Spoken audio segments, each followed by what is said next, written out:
Welcome back, mystery lovers. Today's case is going to keep you on the edge of your seat. The case of Daniel Wozniak. Costa Mesa, California, is located between Los Angeles and San Diego on a coastal plateau overlooking the Pacific Ocean. Despite being an affluent area, it still retains the laid-back atmosphere of a beach town. No one expected this picturesque location to be the site of Julie Kibuishi's tragic fate. Sam Harr's parents, Stephen and Raquel, were worried when they realized they hadn't heard from him in a while. Sam was scheduled to visit them that weekend, but he never arrived. On May 22, 2010, his parents Stephen and Raquel went to Sam's apartment. When they arrived, they witnessed a horrifying scene. Stephen, in a panic, quickly called 911. During the call, he informed the police that there was a dead woman lying face down in his son's bedroom, her clothes partially torn and blood dripping from her forehead. "Do you know where your son is?" the dispatcher asked. "No, I don't," came the reply. But there was no sign of Sam anywhere. The case shocked the Costa Mesa community, where homicides are extremely rare. When police arrived at the apartment, they found no evidence of a struggle. The apartment was neat and showed no signs of a struggle. The space contained typical bachelor items like empty beer bottles, used cigarettes, and an outdoor grill, all of which were relatively clean and tidy. Until they entered the bedroom. In the bedroom, police found an unused knife on the nightstand and several books, including a fighting manual and another titled The Wonders of Sex. The most alarming discovery, however, was on the bed. It was covered in the victim's blood. The dead woman was lying partly on the bed and partly on the floor, her pants down, exposing her lower body. Police believe she may have been sexually assaulted before her death. She died of 2 gunshot wounds to the head, one to the top of her head. Although there was a knife on the nightstand, it did not appear to have been used. Curiously, she was wearing a crown, and the back of her sweater read, "All yours." Her purse was in the kitchen, and her driver's license identified the victim as 23-year-old Julie Kibuishi. Julie was born on Valentine's Day 1987 to Japanese-American parents June and Masa Kibuishi. She was the third of their 4 children. Her parents often called her "my Valentine girl." From an early age, Julie developed a strong interest in dance and music. Her mother said that Julie started tap dancing at the age of 5 and her passion for the sport continued to grow over the years. According to her friends and family, she was a very cheerful person. Her cheerful and bubbly personality brought laughter to everyone. She radiated positivity and often helped her friends when they were in trouble. While respecting her Japanese heritage, she also pursued a free-spirited, all-American lifestyle. After graduating from the Orange County School of the Arts, Julie pursued fashion design at Orange Coast Community College. There, she formed a close relationship with 26-year-old Sam Harr and even tutored him in anthropology. Little did she know that her kindness would eventually lead to her tragic fate. As the police investigated the crime scene, they attempted to discover what happened to this energetic young woman, Julie. The evidence clearly pointed to Sam as her killer. Since she was found in his apartment and he was now missing, the police needed to dig deeper into Sam Harr's life. Sam Harr was born on May 29, 1983, in Los Angeles, California, to Stephen and Raquel Kalberman. As an only child, he received a lot of affection from his parents. His father was a special education teacher while his mother stayed home. Sam had a close relationship with his parents and visited them often. Sam was large and athletic, and friends described him as a big teddy bear. As a child, he enlisted in the United States Army, serving a tour of duty in both Afghanistan and Germany with the 173rd Airborne Division. After 3 years of service, he was discharged and returned to Southern California to take advantage of the GI Bill and finish college. Sam aimed to finish college and then re-enlist in the Army as an officer. Sam enrolled in Orange Coast Community College there. He became friends with Julie, who was 3 years younger than him. However, after 3 years in the Army, Sam developed PTSD, a common condition among veterans. Police wondered if he had lost control and committed the crime in a moment of intense emotion. When Julie was found dead in Sam's apartment and he was missing, detectives suspected that he had fled the scene after the murder. The situation became more suspicious when they discovered text messages on Julie's phone from Sam. At around 2:45 p.m. on May 21, 2010, Sam texted Julie to say he was going to help a friend and then come to his parents' house. However, just 2 hours later, his text messages changed. He contacted her multiple times, begging her to come over. The urgency in his messages made it clear that something was wrong. Concerned about her friend, Julie agreed to visit him, expressing her willingness to support him as family. Sam's messages showed that he had planned her visit. Furthermore, Sam's car and passport were missing from the apartment, leading the police to suspect that he was trying to evade arrest. With both his passport and car missing, it seemed that Sam would soon be identified as the killer. However, the police would soon discover that the situation was more complicated than it appeared. Back in 2002, when Sam was 18, he was charged with the murder along with 17 others in the stabbing and beating death of 19-year-old Byron Benito in Canyon Country. On January 15, 2002, Sam, who had known Byron since childhood, picked him up and took him to a location behind a mobile home park where a group of suspected gang members attacked and killed Byron. Although Sam was charged with murder, he was eventually acquitted, but this did not ease the police's suspicions of him. Sam's family believes in his innocence, but the police believe they are after the right suspect. Since Sam is trained in the use of firearms, he will be armed. Fearing that they are dealing with a dangerous criminal, the police issue a warrant for Sam's arrest. Meanwhile, Costa Mesa police begin monitoring Sam's cell phone and credit card transactions to find him. They learn that he has made 4 ATM withdrawals since his disappearance. Additionally, his credit card was used at a pizza delivery restaurant in Long Beach, California, just 20 miles from Sam's home.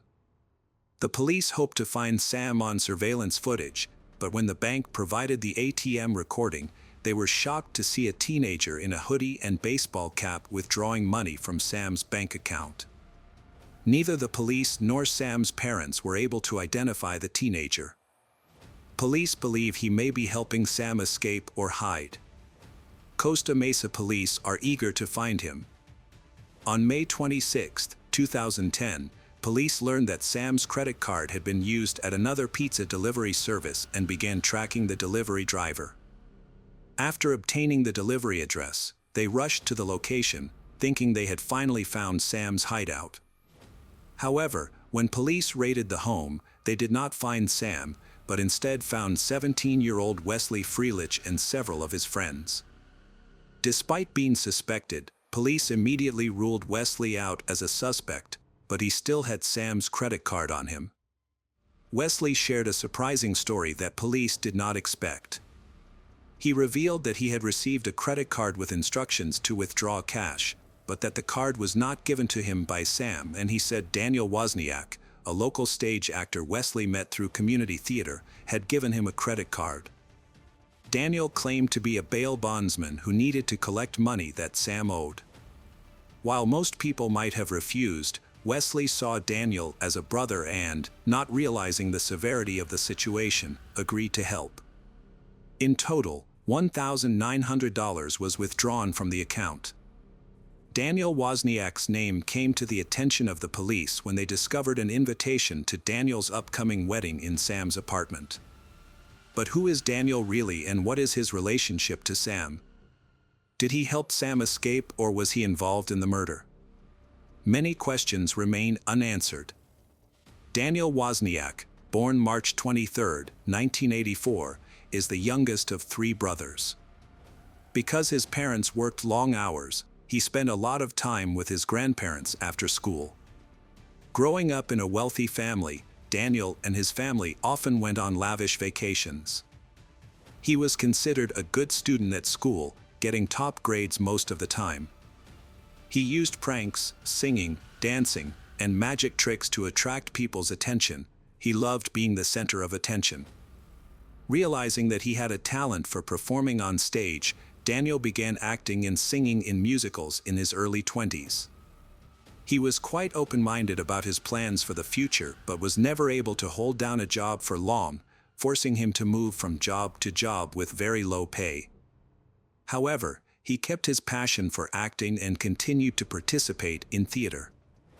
It was in one of these musicals that he met his dream partner, an actress. After a short period of dating, they decided to marry on May 26, 2010.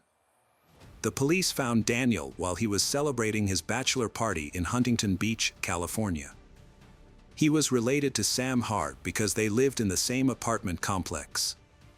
The police suspected that Daniel may have helped Sam escape or hide, or that he was involved in Julie's murder. With an arrest warrant in hand, the police interrupted Daniel's bachelor party. His expression changed when he saw the police, and they took him into custody for questioning. In the interrogation room, Wozniak initially claimed that his only crime was participating in credit card fraud and covering up for Sam. He explained to the police that he and Sam had planned to drain his bank account with Wesley's help and then claimed that he had stolen the credit cards. However, Daniel claimed that before they could carry out their plan, Sam made a shocking confession. He added that after this confession, he dropped Sam off at a local shopping mall and had not seen him since. However, the police believed that he was still covering for Sam and that he had more to do with Julie's murder than he had told them. The police changed their approach by taking a DNA sample from Daniel, which made him appear nervous. As he tried to remain calm, the police sensed that something was wrong.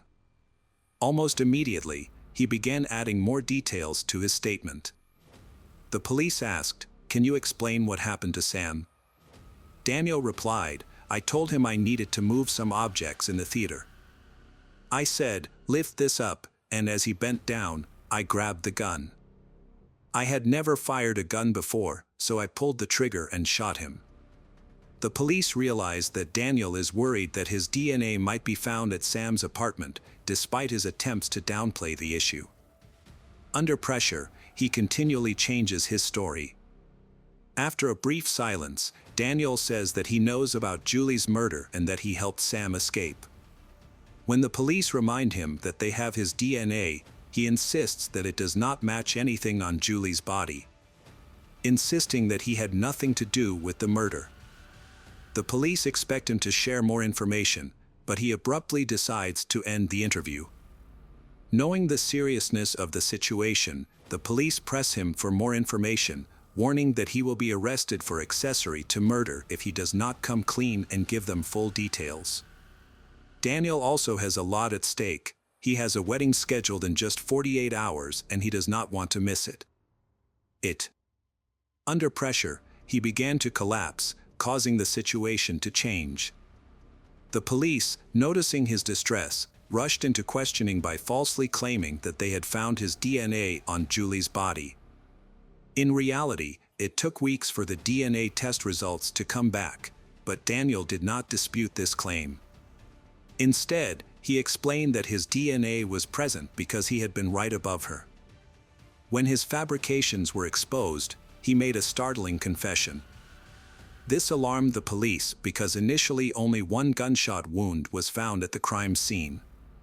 It was only after an autopsy that a second gunshot wound was discovered. Daniel's confession meant that he had been present when she was killed, making him an accomplice to the murder, allowing the police to formally arrest him. Even though Daniel was in custody, the police still needed to locate Sam, and Daniel remained silent as they searched for clues about Sam. While in prison, Daniel called his fiancée, Rachel Buffett. When Rachel chose freedom over love, she told him that she would speak to the police about the case. Daniel knew that he had to talk to the police before Rachel did. Suddenly, he panicked, desperate to reach a deal with the police that he had refused to do just hours before. But what he told the police this time was beyond their imagination. The story begins on May 21, 2010, when Daniel asks Sam to help him with a task, moving some boxes in the attic of a theater at a local military base. While Sam is busy moving the boxes and his back is turned, Daniel suddenly pulls out a gun and shoots Sam in the head. At first, Sam doesn't know what happened, but when he realizes he's been shot, he begs Daniel for help. Without hesitation, Daniel loads the gun and shoots Sam a second time, killing him on the spot. After killing Sam, Daniel proceeds to send Julie messages from Sam's phone, inviting her to Sam's apartment.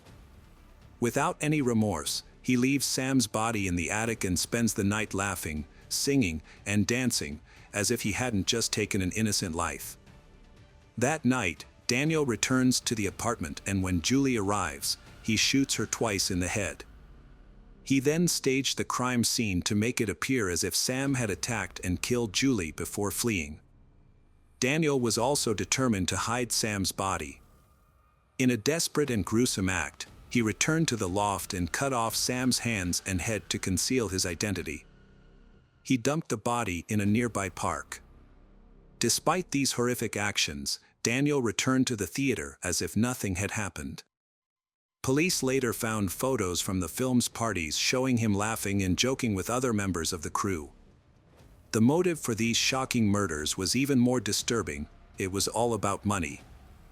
Daniel had been struggling financially for a long time and was facing eviction, having been 2 months behind on his rent. He also had no way to pay for the lavish wedding honeymoon he had planned. When Daniel discovers that Sam has $62,000 in savings from his time in the military, he makes the cold-blooded decision to kill 2 innocent people to fund his lavish wedding and vacation. When the police discover the backpack containing the evidence Rachel mentioned to Daniel, it becomes clear just how damaging its contents can be. Daniel's brother, Tim, was told to get rid of the backpack but instead threw it over the fence at their parents' house.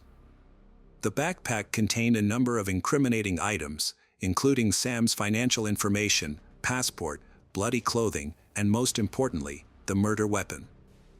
Daniel's DNA was found on these items, placing him solely responsible for the murders of Julie and Sam. The evidence was overwhelming, including DNA, spent shell casings, and the victim's financial records, everything the prosecutor could possibly need, including the murder weapon itself. On December 16, 2015, after a trial that lasted just 5 days, Daniel Wozniak was convicted of 2 counts of first-degree murder. On January 11, 2016, after just 1 hour of deliberation, one of the shortest death penalty trials ever, the jury recommended the death penalty for Daniel Wozniak. On September 23, 2016, the judge sentenced him to death. It seemed there was no end to the deception in this case. Years later, police discovered that Daniel's ex-fiancée, Rachel Buffett, not only knew about the murder plots, but also lied to the police.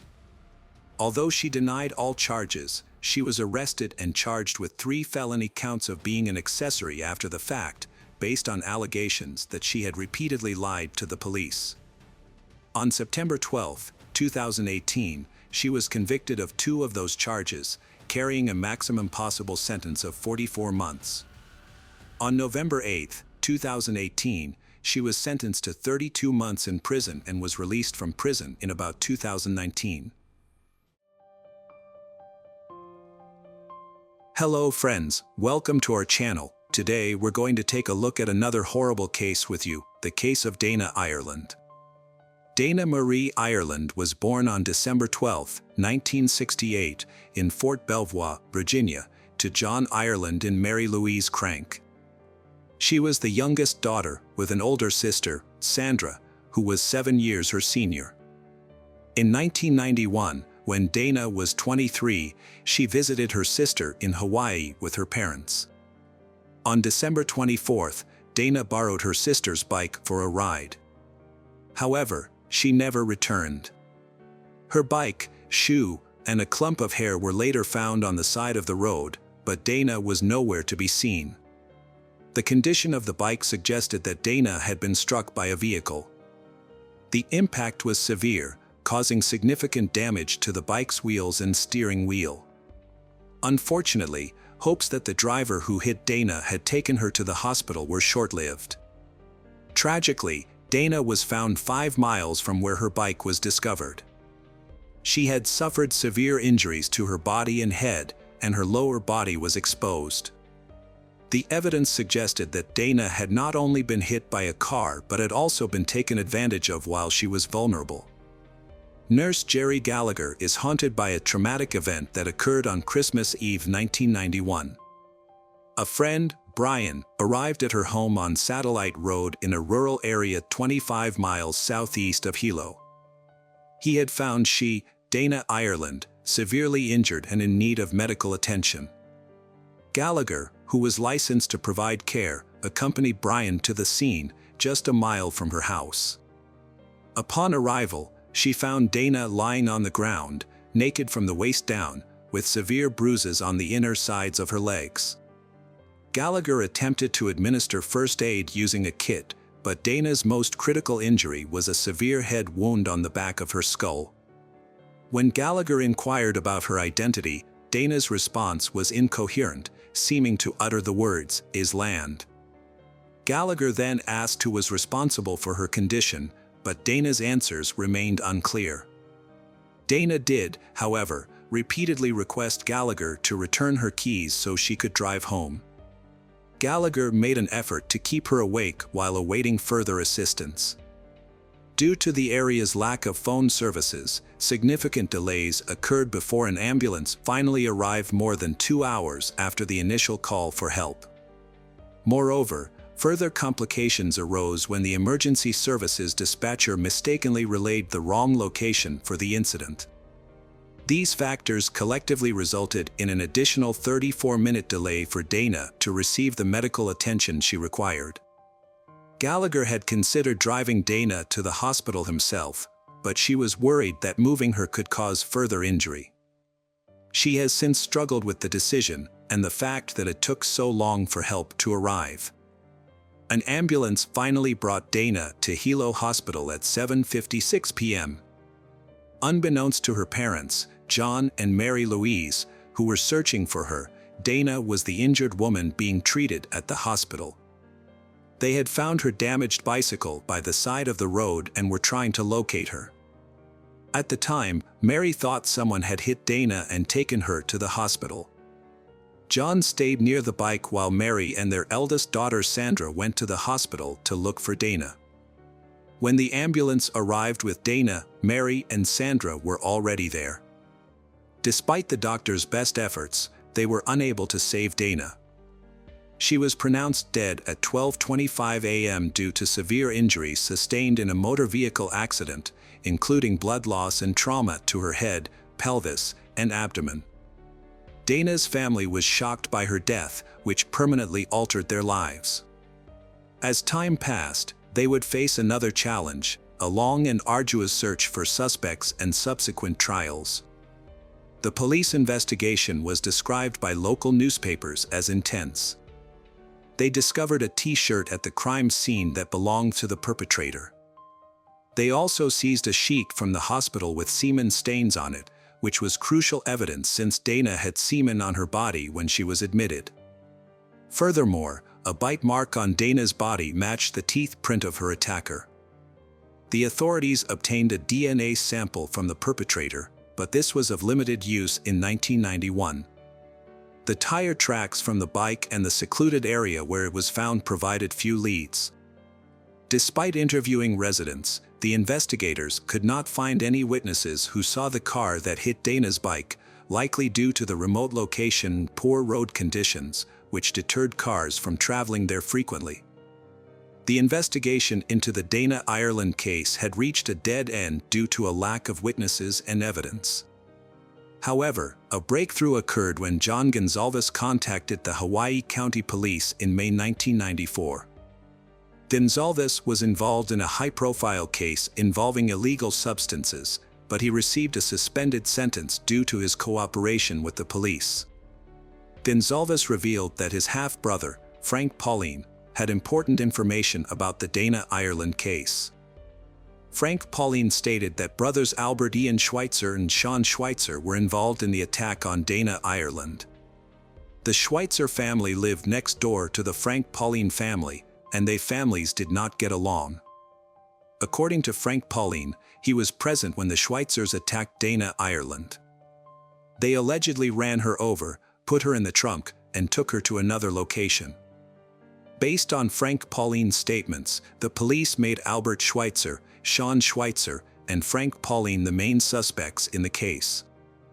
Frank Pauline Jr. was born on April 27, 1973, in Fremont, California, to Frank Sr. and Patricia Pauline. He grew up in Puna, Hawaii, where he became a father of 3 sons by the age of 20. However, Frank had a history of run-ins with the law, starting at the age of 9. By February 8, 1983, Frank Pauline had been caught in a burglary. As he got older, the severity of his crimes increased. In February 1994, he was sentenced to 10 years in prison for harassment and robbery. Despite this, Pauline continued to commit crimes, earning him the nickname "Walking Crime Wave" from prosecutors. After being sentenced, Pauline was taken into custody to start his prison term. However, he managed to escape and was classified as a fugitive. He was eventually recaptured in Honolulu a few days later. 3 months after Pauline received a 10-year sentence, his brother John Gonzalez contacted the authorities and provided information about the Dana Ireland case. Pauline and Gonzalez decided to cooperate with the investigation, which could potentially reduce Pauline's sentence. John Gonzalez was initially a questionable source of information, but after speaking with investigators, the case against him for illegal substances was closed, and he received a suspended sentence.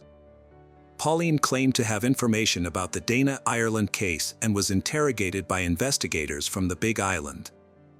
The 90-minute interrogation took place in Honolulu, where Pauline was in custody. During the interrogation, Pauline provided details about the attack on Dana Ireland and reconstructed the crime scene on the Big Island, showing detectives the locations he mentioned earlier. Pauline told detectives that on December 24, 1991, brothers Albert Ian and Sean Schweitzer picked him up at his home in a purple Volkswagen Beetle. Albert Ian was driving. Before they saw a woman on the side of the road, they stopped to take illegal substances. As they approached an intersection near Kapaho, they saw she standing on the side of the road. Pauline recalled Albert Ian pointing her out, saying, "Look at that girl," but they initially continued driving. Albert Ian then suggested turning the car around so he could talk to she. As they drove back, traveling at 40 to 45 miles per hour, Albert Ian failed to stop in time and accidentally hit she, later identified as Dana Ireland. After hitting Dana, the trio got out of the car, loaded her into the trunk, and continued driving. A short distance later, they stopped and removed Dana from the car. Despite being injured, she was still alive. Pauline claimed he did not assault Dana, unlike the Schweitzer brothers. However, he said something that had severe consequences. According to Pauline, Albert Ian insisted that he find a tire iron and hit Dana on the head to end her suffering. Pauline's initial statement to the police was written down and he signed it, confirming that he testified voluntarily, without coercion, threats, or influence from substances. He was later moved to the Maui Community Correctional Center for protection due to threats from fellow inmates. However, 2 years later, Pauline retracted his statement, claiming he fabricated his story at his stepbrother's request to avoid jail.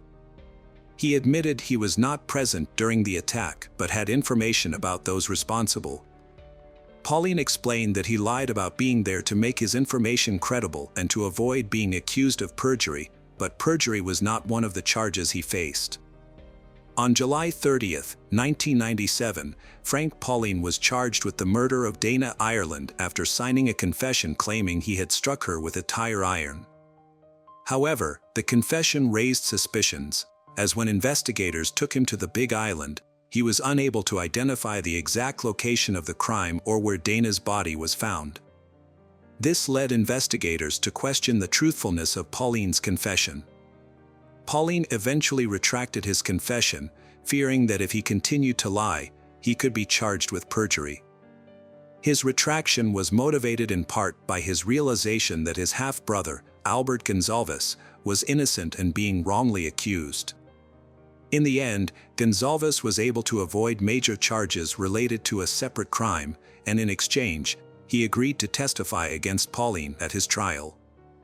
At the time of the arrest, DNA testing technology was not as advanced as it is today. Despite this, the authorities collected DNA samples from Pauline and the Schweitzer brothers. They also analyzed biological fluids from the gurney sheet used to transport Dana Ireland to the hospital and swabs from her body. However, the results were unexpected. The DNA of Frank Pauline and the Schweitzer brothers did not match the DNA of the perpetrator. Although the charges against the three men were dropped, the investigation continued. The prosecution suggested that someone else must have been involved, as other evidence also failed to implicate Pauline and the Schweitzer brothers. For example, the teeth of the Schweitzer brothers and Pauline did not match the bite mark found on the victim's chest. Furthermore, no traces of Dana Ireland's blood or hair were found in Albert Ian Schweitzer's Volkswagen, which he had acquired only a month after her death. External pressures, including those from the Dana Ireland family, the public, and the press, may have influenced the course of events in the investigation into Dana Ireland's death. Albert Ian Schweitzer was 20 years old at the time of Dana Ireland's murder and had only traffic-related infractions on his record. Sean Schweitzer, who was 16 when Dana Ireland died, received charges in connection with her death at the age of 23. Around that time, Sean also faced unrelated charges of fourth-degree assault for inappropriately touching a 15-year-old girl when he was 16.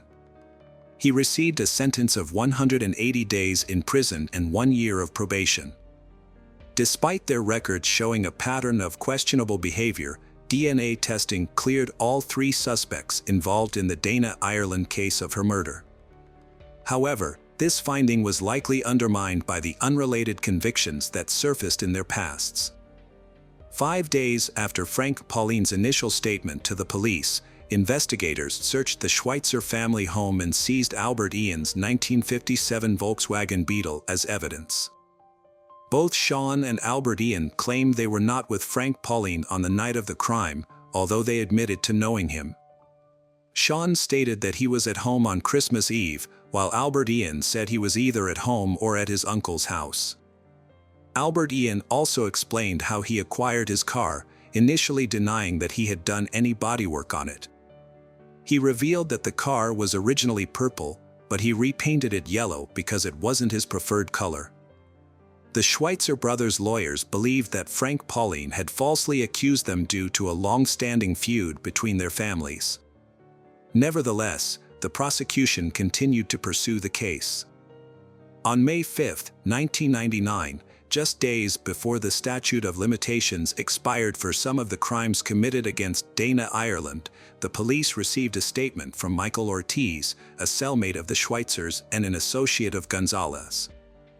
This new information was seen as a potential breakthrough in the case. During questioning by authorities, Michael Ortiz claimed that Albert Ian Schweitzer had confessed to his involvement in the crime. Based on this testimony, Frank Pauline and the Schweitzer brothers were recharged in connection with Dana Ireland's death just 2 weeks later. This development raised suspicions and distrust among the public, as the information had come from a questionable source and had been revealed just days before the statute of limitations was set to expire. Frank Pauline was the first to face trial. The proceedings were highly emotional. Pauline professed his innocence, stating that he had lied when he initially confessed to being involved in Dana's murder. When taking the stand, Mary Ireland recounted receiving the devastating news about her daughter. She described the distressing scene: a bicycle on the road, a shoe, and a lock of hair.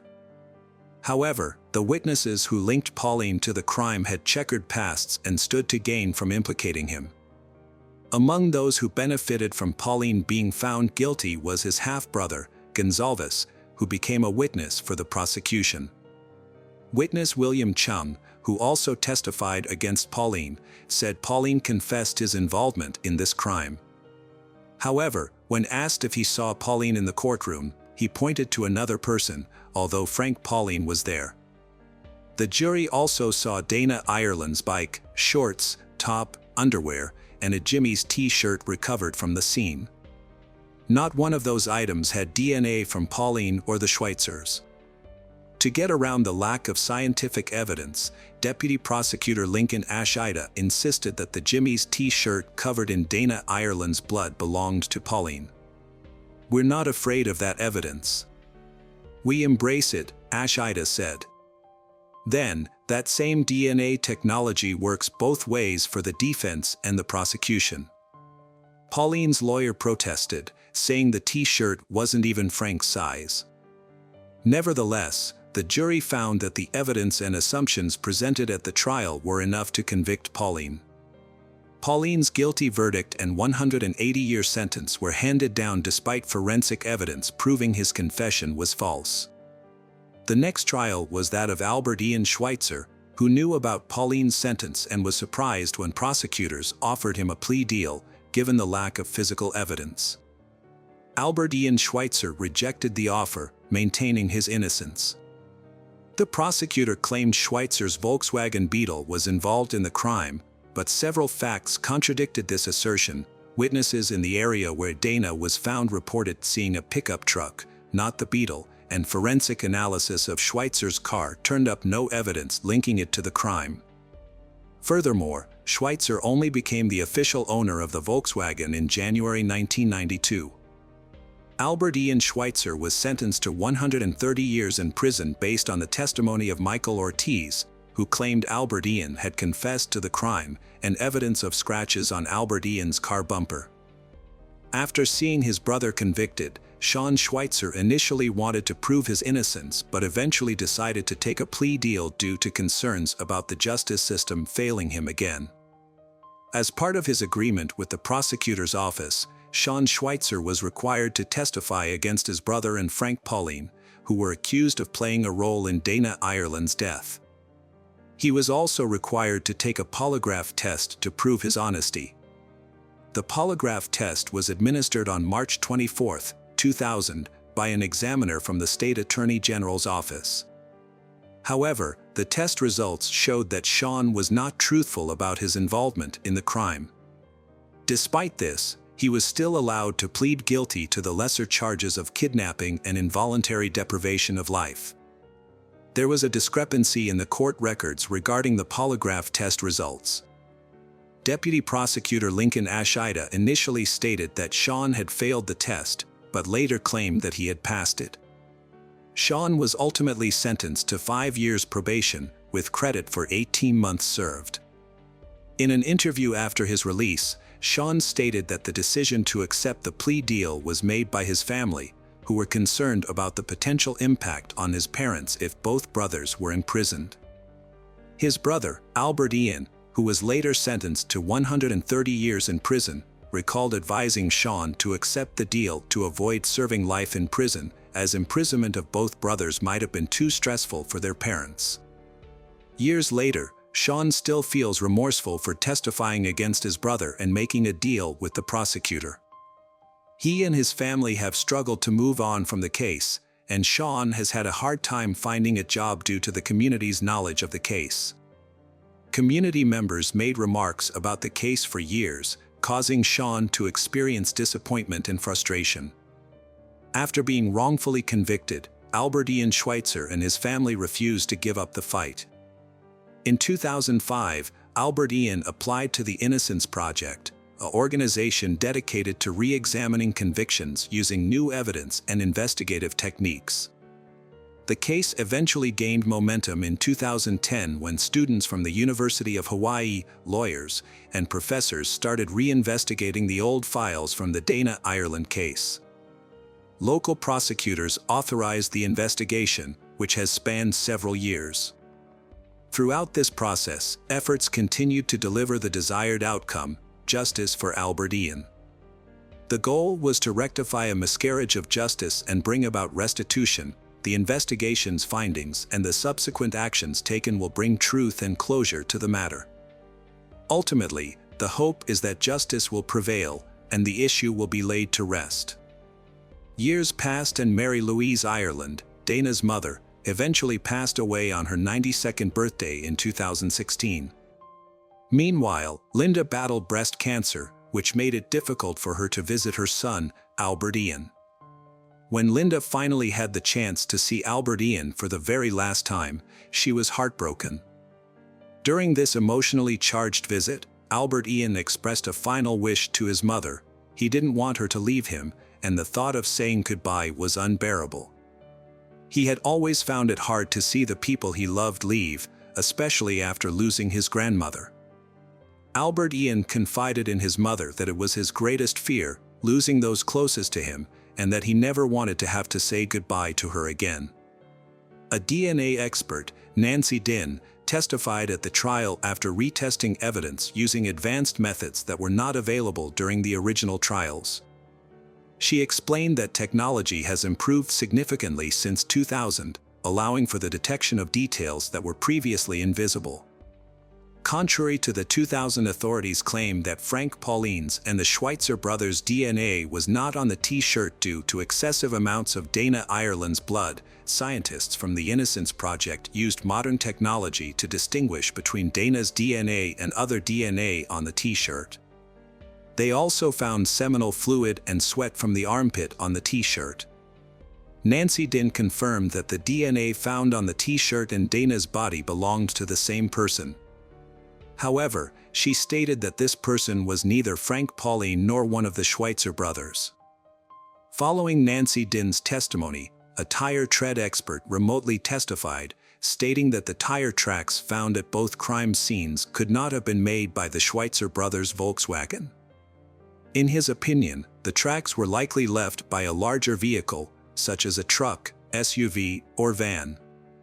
The final witness to testify was dentist Adam Freeman. Dana Ireland had what appeared to be a human bite mark on her left breast, according to the prosecutor's initial assessment. However, forensic expert Freeman disputed this claim, stating it was not a bite mark. This case highlights the flaws in forensic science, particularly in the analysis of bite marks, Freeman testified. After the witnesses finished testifying, District Court Judge Peter Kubota delivered his verdict. He stated that the new DNA evidence, along with the tire tread evidence, the disputed bite mark evidence, and Sean Schweitzer's recantation, collectively proved that a jury in a new trial would likely find Albert Ian Schweitzer not guilty.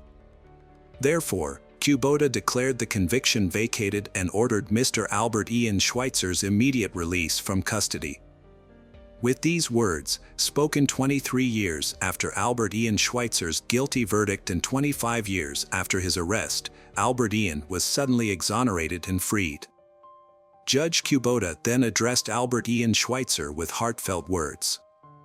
With 1/3 of his life still ahead of him, the judge offered a choice: to live in anger and resentment towards the process and the people who had wronged him, or to find a new sense of freedom. Kubota suggested that Albert Ian make the most of this opportunity, surrounded by his family, who had come to support him. Freed from his handcuffs, Albert Ian hugged his lawyers and then his family members, including some he had not seen in decades. His mother was overcome with emotion in his arms. Albert Ian's young son, who had grown up without his father, was also in the courtroom and shared a hug with him. His younger brother, Sean, was there too, with a warm smile and open arms. As a result of Albert Ian's acquittal, his brother Sean's lawyer is now seeking to have his own criminal record cleared. The story serves as a reminder of the tragic fate of Frank Pauline, who died in prison in New Mexico in 2015. Pauline was attacked by a fellow inmate, Daniel Hood, who was serving time for taking 2 lives. On April 27, 2015, Hood attacked Pauline in the recreation yard at the Southern New Mexico Correctional Facility, striking him 3 times on the back of the head with a rock. The motive behind the attack was Hood's belief that Pauline was a snitch. Despite efforts by the medical staff, Pauline could not be saved. In response, his family's lawyer plans to file a petition for his posthumous rehabilitation. Albert Ian Schweitzer finds the transition from prison life to freedom extremely difficult. He shares that adjusting to life outside of prison has been more challenging than he anticipated. Most days are a struggle with anxiety. While Albert Ian may be eligible for compensation for wrongful imprisonment, which could award him $50,000 for each year spent in prison, the process is not straightforward. His lawyers are working diligently to ensure he receives the compensation he is owed. The Dana Ireland case remains unsolved 3 decades later, but investigators are hopeful that advances in DNA testing and genealogy will help them identify the person responsible for destroying the Dana family's life. Welcome back, detectives. Let's dive into another horrible case. The case of Carol Maltesi. Carol Nicole Maltesi was born on September 19, 1995, in a small province in Italy, to parents Fabio and Josephine. Her mother was of Italian descent, while her father had Dutch heritage. When Carol was just 4 years old, her parents divorced, and she remained with her mother. Her father moved back to the Netherlands, where he remarried and had more children. Despite her father's lack of support, Josephine chose to stay in Italy and raise Carol on her own. Carol and her mother lived in a small community called Sesto Kenda. Her mother worked multiple jobs to provide Carol with a good education and opportunities for a better life. As a result, Carol grew into a beautiful, kind, and sociable young woman with many friends and an easy rapport with others. She was an active schoolgirl who participated in sports, such as horseback riding, and regularly attended a dance studio. Carol was fluent in 3 languages, loved traveling across Europe, and was an avid reader who could engage in conversations on a wide range of topics. As Carol entered her teenage years, she had many admirers and enjoyed being the center of attention. After completing her secondary education, Carol enrolled in a technical university to study industrial design, arts, and fashion. During her freshman year, Carol discovered she was pregnant after developing a romantic relationship with a young man studying architecture and design. The pregnancy was unexpected, and both Carol and her father were unprepared. Despite the challenges, Carol decided to keep the baby. In 2016, Carol, then 20 years old, gave birth to a son. The arrival of the baby significantly impacted her life. Due to financial constraints, she had to leave school to support themselves and their child. She relocated to Verona in search of better opportunities to provide for their family. Carol found employment as a sales consultant in a cosmetics and perfume retail chain when her son was 1 year old. Meanwhile, her boyfriend worked on projects from home and took care of their son. However, in mid-2019, Carol's life took another turn when she fell in love with Angelo. They began a passionate affair, secretly meeting in hotel rooms and exchanging messages at night. The affair lasted for about 6 months, during which they tried to spend as much time together as possible. But just before the new year, Carol's boyfriend discovered her infidelity and decided to end their relationship. Carol thought it was for the best that she was leaving, as she had already planned to move in with her new boyfriend. However, they faced a challenge. Angelo lived with his parents, and Carol couldn't join him with her child from a previous relationship.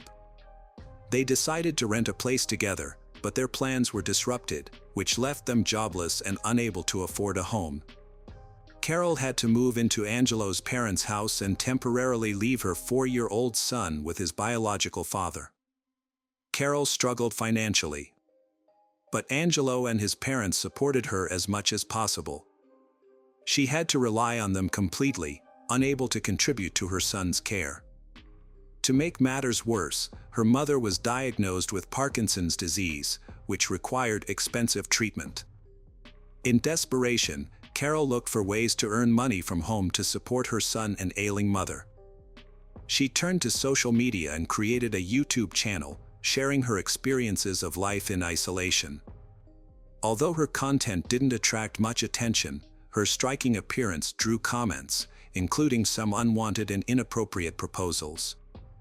A subscriber suggested that Carol create an account on the adult content platform OnlyFans, citing her attractive appearance and potential for quick success. Taking this advice, Carol registered under the pseudonym Charlotte Angel and began posting intimate photos and videos. She quickly gained a large following and started earning a substantial income. As time went on, Carol's content became more explicit and bold and was appreciated by her fans. However, she keeps her work a secret from her boyfriend and relatives. This secrecy was short-lived because an acquaintance of hers discovered her account about 6 months later. Although Carol tried to justify her work as an art form that gave her financial security and personal fulfillment, her acquaintances did not accept it. Friends and acquaintances gradually distanced themselves from her, believing that her work was immoral and fearing that association with her would damage their reputations.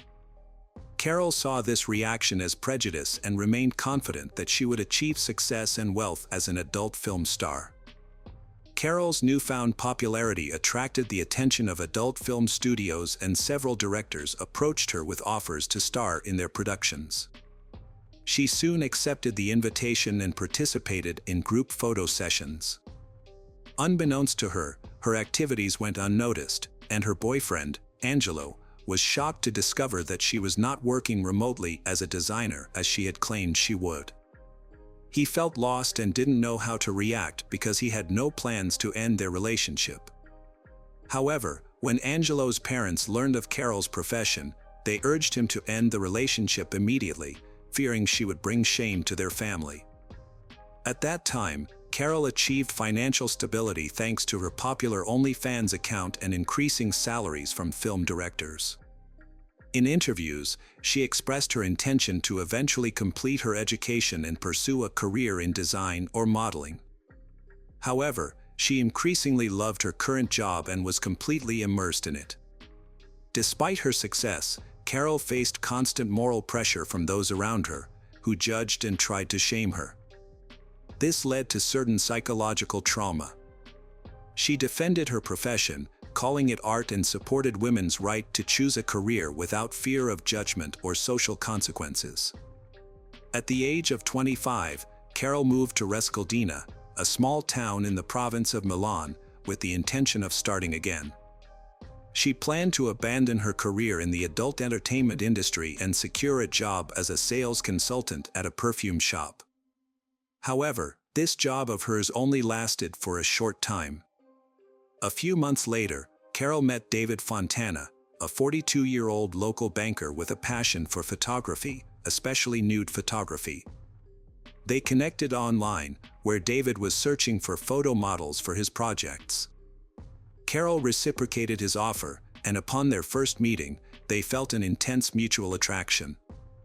Despite being married, David pursued a relationship with Carol and they began dating. Their relationship involved photo sessions that often led to intimate encounters.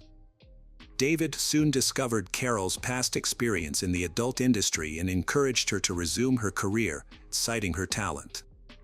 However, David's feelings for Carol were complex. He loved her, desired to possess her, and also enjoyed watching her in adult films.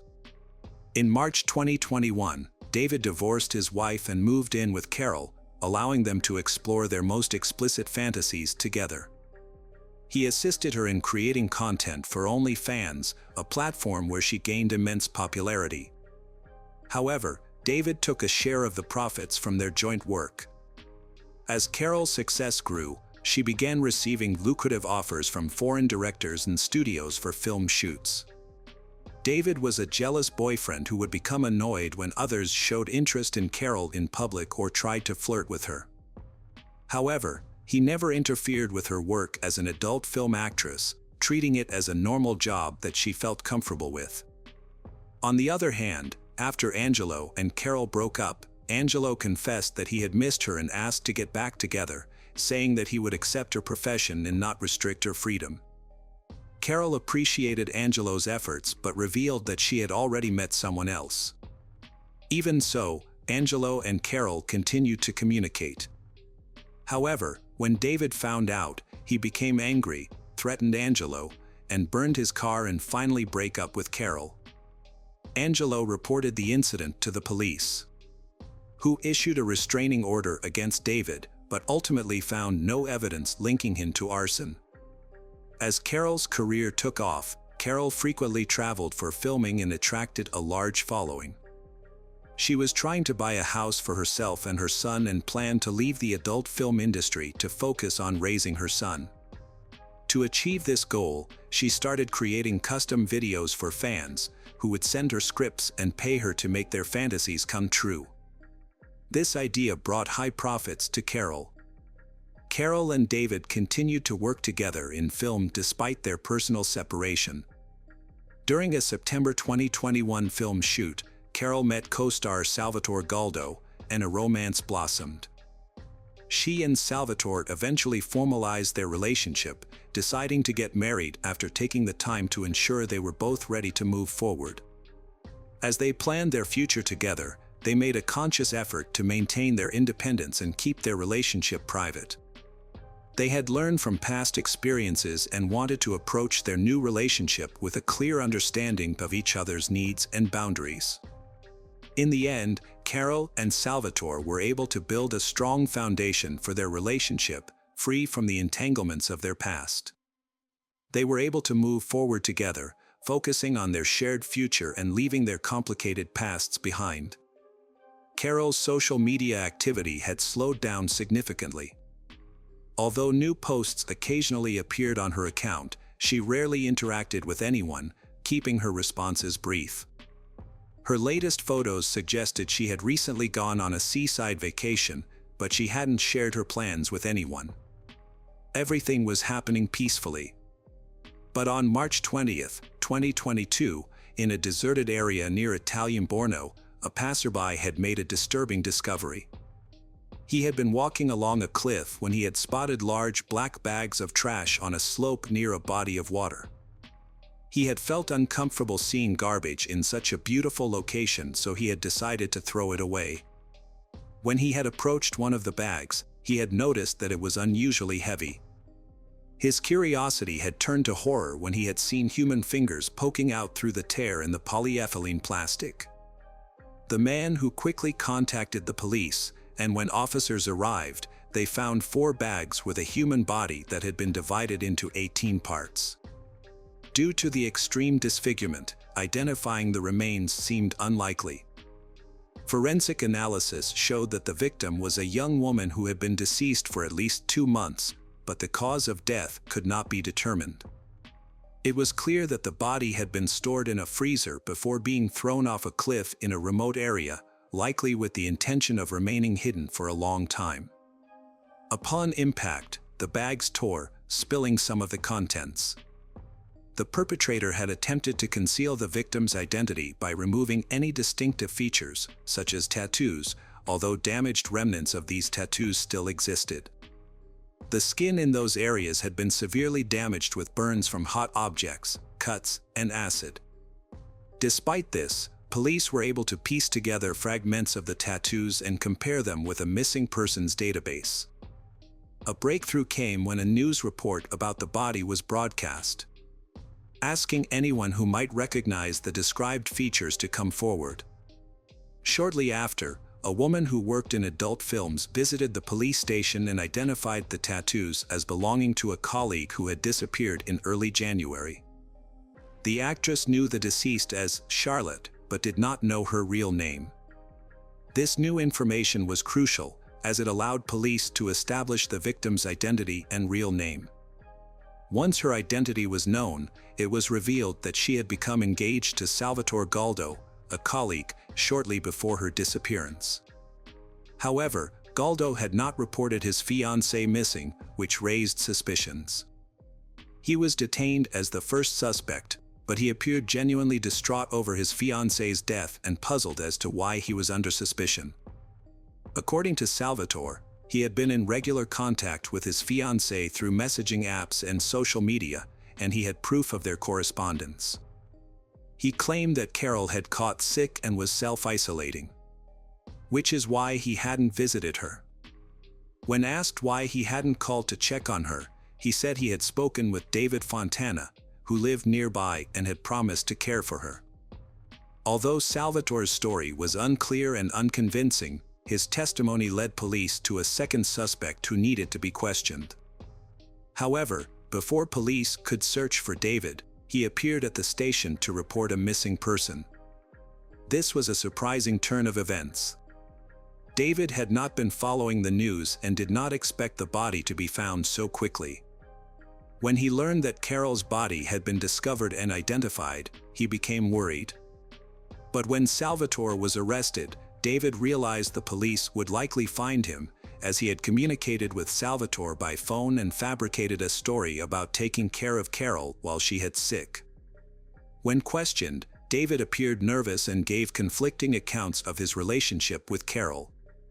He claimed he and Carol were close, but they had not seen each other in months and she had suddenly stopped contacting him.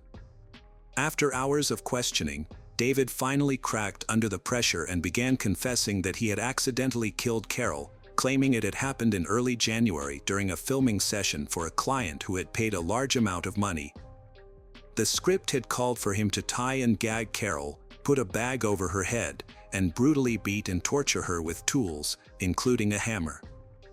David and Carol had agreed that David wouldn't hit her too hard, but she would act like she was in a lot of pain. However, David claimed he had accidentally delivered a hammer blow and fractured her skull. When he removed the bag, he saw that she was about to die, but instead of seeking medical help, he had decided to end her suffering with one last blow of the hammer. But surprisingly, the investigation revealed that the mysterious customer was actually David, who contacted Carol using a fake account. He had come up with a revenge plan because Carol had wanted to leave him. At about 9 p.m. on January 11th, David had used a hammer to kill Carol. The next day, he had bought a large freezer using Carol's credit card, as well as a saw and axe from a hardware store, which he had used to dismember her body. David had attempted to disfigure her body to prevent identification by removing her tattoos and skin and attempting to burn and shred the rest. After murdering Carol, David stored her body parts in bags and kept them in a freezer for over 2 months. During this time, he deceived her relatives and friends by communicating with them through her phone and social media accounts, creating the illusion that she was still alive. By the end of March, David thought it was safe to dispose of the body and dumped it off a cliff in a remote area. He hoped that the remains would either never be found or would have decomposed beyond recognition by the time they were discovered. However, the body was found just 2 days later, and authorities tracked David down within a week. The most puzzling aspect of the case is that none of Carol's relatives or friends reported her missing, despite her disappearance occurring nearly 3 months prior. They were all convinced by the messages and social media posts David had created, and even her fiancé, who thought she was ill, didn't become alarmed when she failed to answer his calls or visit him. If someone had raised the alarm, David would have been tracked immediately through the signal from Carol's phone, which he had kept with him the entire time. At the trial, David expressed remorse and claimed he loved Carol, stating that her death was unintentional. He also said he had planned to end his own life after her death, unable to cope with the grief. Although this statement seemed implausible, the defense maintained that the incident was an unintentional act of violence. On June 12, 2023, David was found guilty of manslaughter. He was sentenced to 30 years in prison in order to pay compensation to Carol's son, Carol's mother, and the father of Carol's child, totaling €350,000. Notably, the court did not consider the manner of the killing to be cruel, and the dismemberment of the body was not deemed an aggravating factor. As a result, David may be eligible for parole in the future. Hello friends, welcome to our channel. Today we're going to take a look at another horrible case with you. The case of Dorothy Stratton. Dorothy Ruth Stratton was born on February 28, 1960, in a neighborhood in Vancouver. Her parents were of Dutch descent and moved to Canada a year after she was born. The Stratton family later expanded with the birth of a son named John, and 7 years later, Dorothy had a younger sister named Louise. Her family lived a simple life. Dorothy was a good student. During her childhood, she did not dream of becoming famous or aspire to have a brilliant career. She only wanted to have the basic things that her poor family could not provide. In 1977, Dorothy started working at a fast food restaurant called Dairy Queen while she was still in high school. At that time, she was 17 years old, with blonde hair, a charming face, and a tall figure that attracted a lot of attention. Not only young boys but also older, wealthy men were drawn to her beauty. One evening before the diner closed, Paul Snyder, a charming young man, walked into Dorothy's workplace. Paul was quickly attracted to the young and attractive Dorothy. After ordering and paying, Paul handed her a large bill. When Dorothy said she couldn't give him the change, Paul laughed and offered her the money on the condition that she go on a date with him immediately. Dorothy agreed. Paul Snyder, 26, was a prominent figure in Vancouver. He managed and scouted models for clubs. He had many friends and connections across Canada. When Paul saw Dorothy, 17, with her blonde hair and charming smile, he immediately recognized her great potential. Paul asked Dorothy out on a date to a fancy restaurant and gave her a red evening gown. She later wore the dress to her high school prom. Paul and Dorothy began their relationship. Although Paul was 9 years older than she was, her parents did not object to their relationship. A few months into their relationship, Paul persuaded Dorothy to participate in a daring photo shoot. She was initially uncomfortable, but Paul convinced her that she had the potential to become a successful model and earn a considerable income. Dorothy eventually agreed to Paul's proposal. Paul found a studio and hired a professional photographer to take pictures of Dorothy. After completing the photo shoot, he sent the photos to the famous Playboy magazine. Dorothy's photos made a strong impression. A Playboy editor invited her to Los Angeles. However, Paul knew that Dorothy's parents would not approve of her working for such a provocative magazine. So he forged Dorothy's mother's signature, claiming that Dorothy's mother had given her permission to sign a contract with the magazine. In the summer of 1979, Paul and Dorothy went to Hollywood. By August, Dorothy had become Playboy's Playmate of the Month and began working as a bunny at the Playboy Club.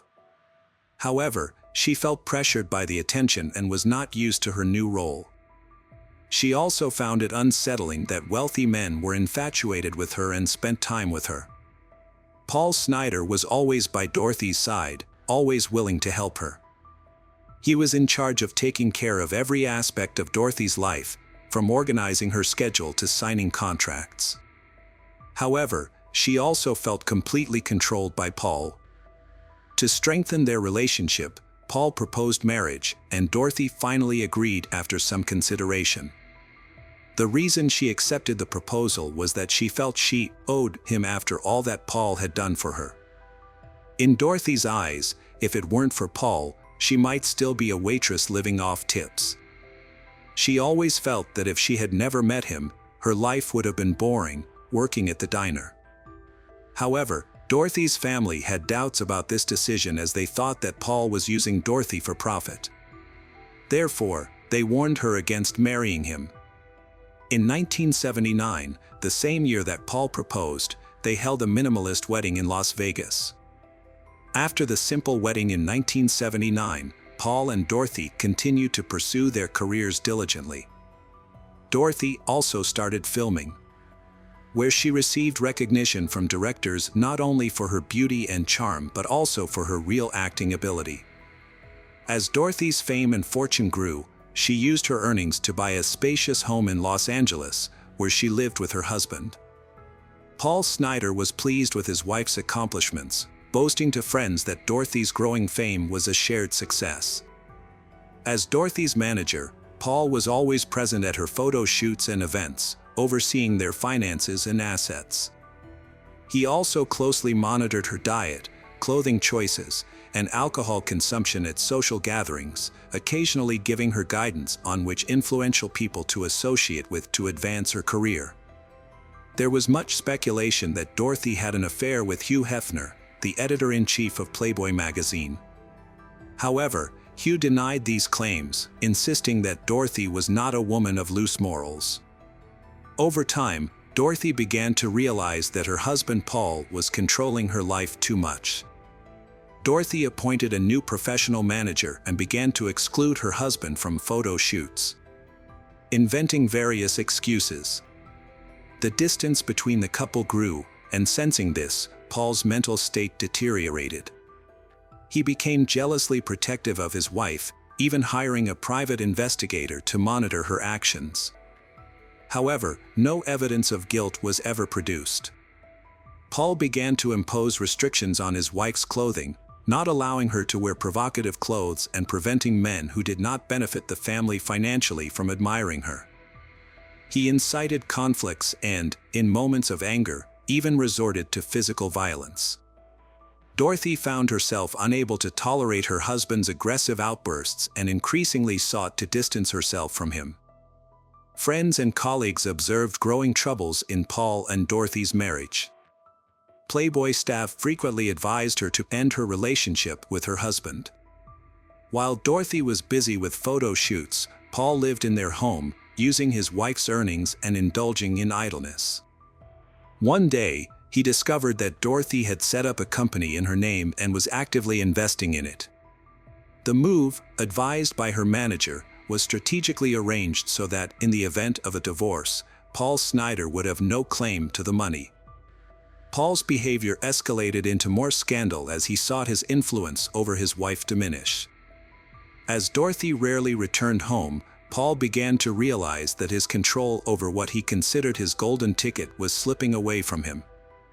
In the spring of 1980, at a gathering at the Playboy Mansion, 20-year-old Dorothy met 40-year-old film director Peter Bogdanovich, a close associate of Hugh Hefner. Peter was charmed by Dorothy and invited her to star in his upcoming comedy. Everyone laughed, and Dorothy accepted the offer to play a mistress. On March 22, Dorothy set off alone to New York to shoot the comedy.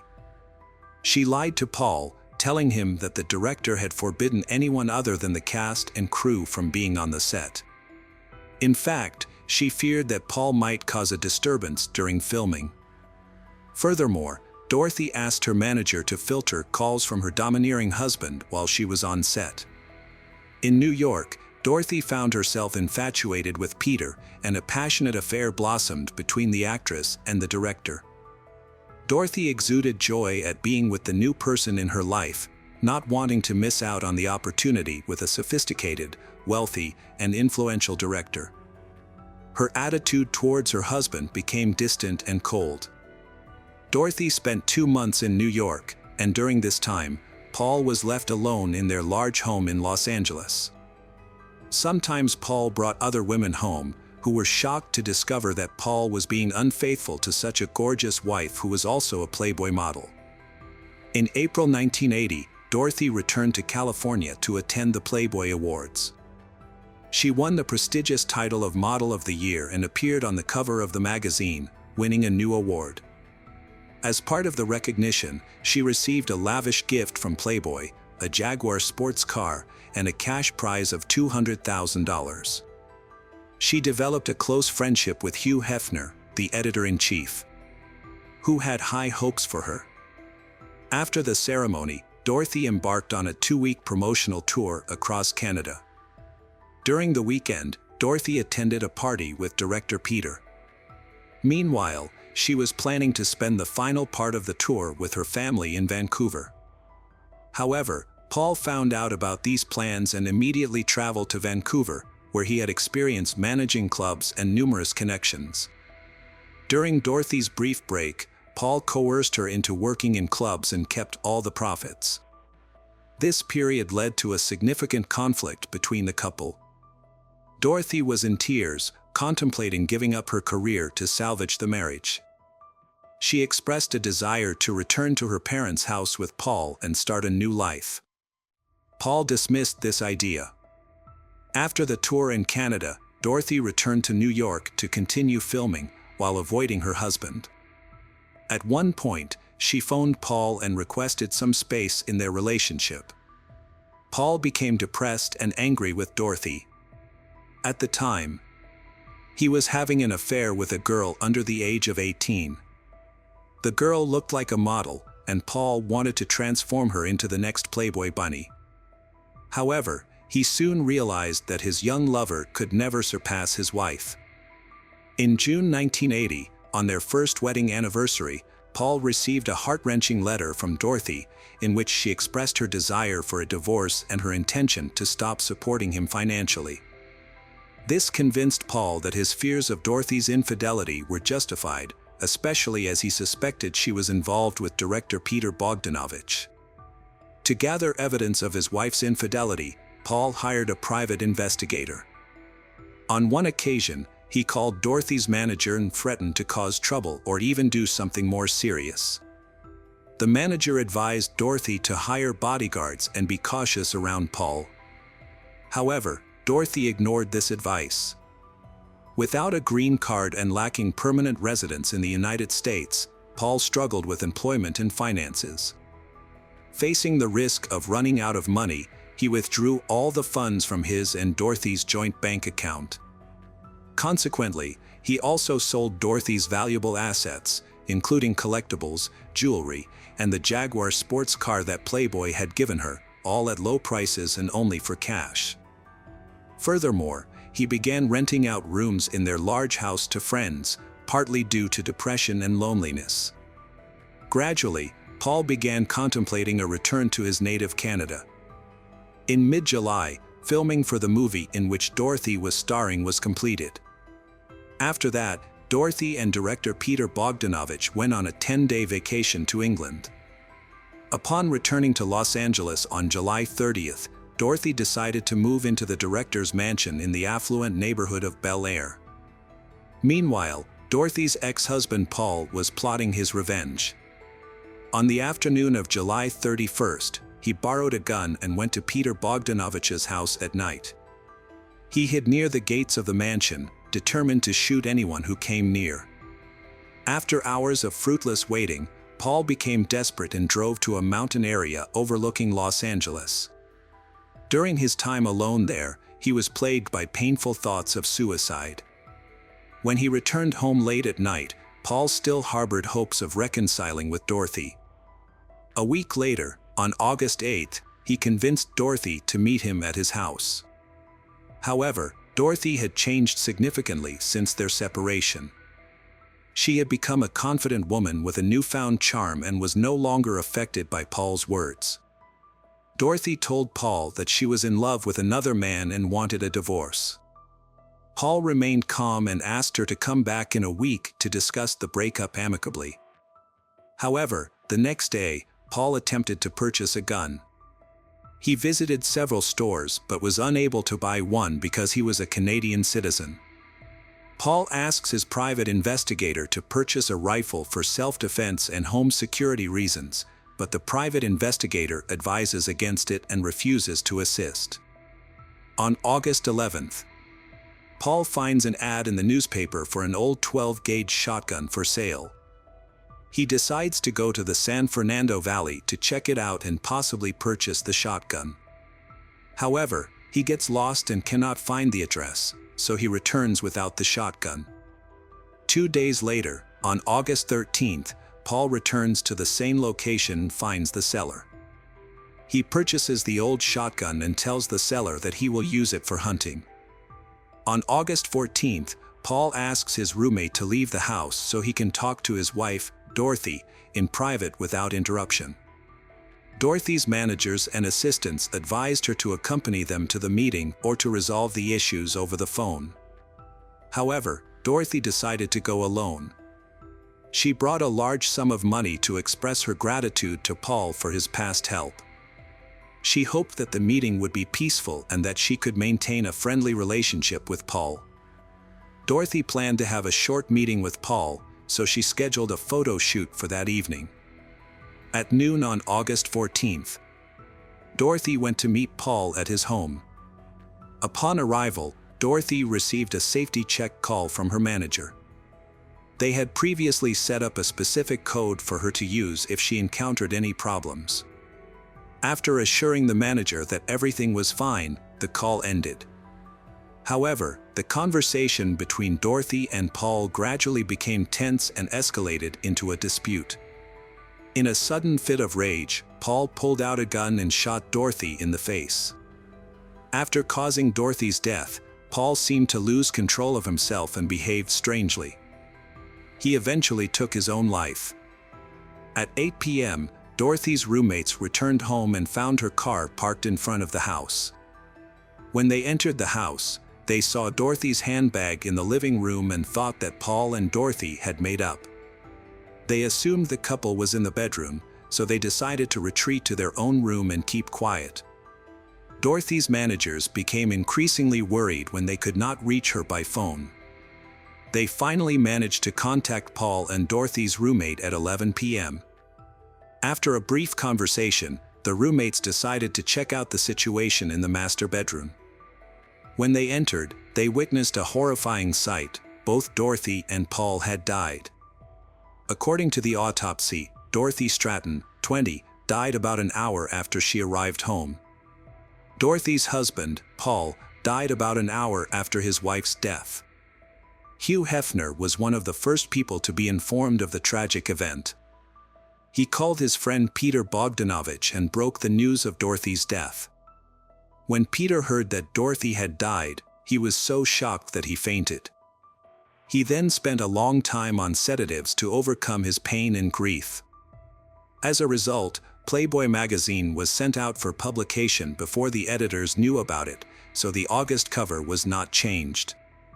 Consequently, the magazine was published with a picture of Dorothy Stratton, who had tragically passed away. However, for the annual Playboy issue, her image was replaced with that of another model. Peter Bogdanovich was responsible for organizing and financing Dorothy Stratton's funeral. The loss of his lover had a profound impact on him.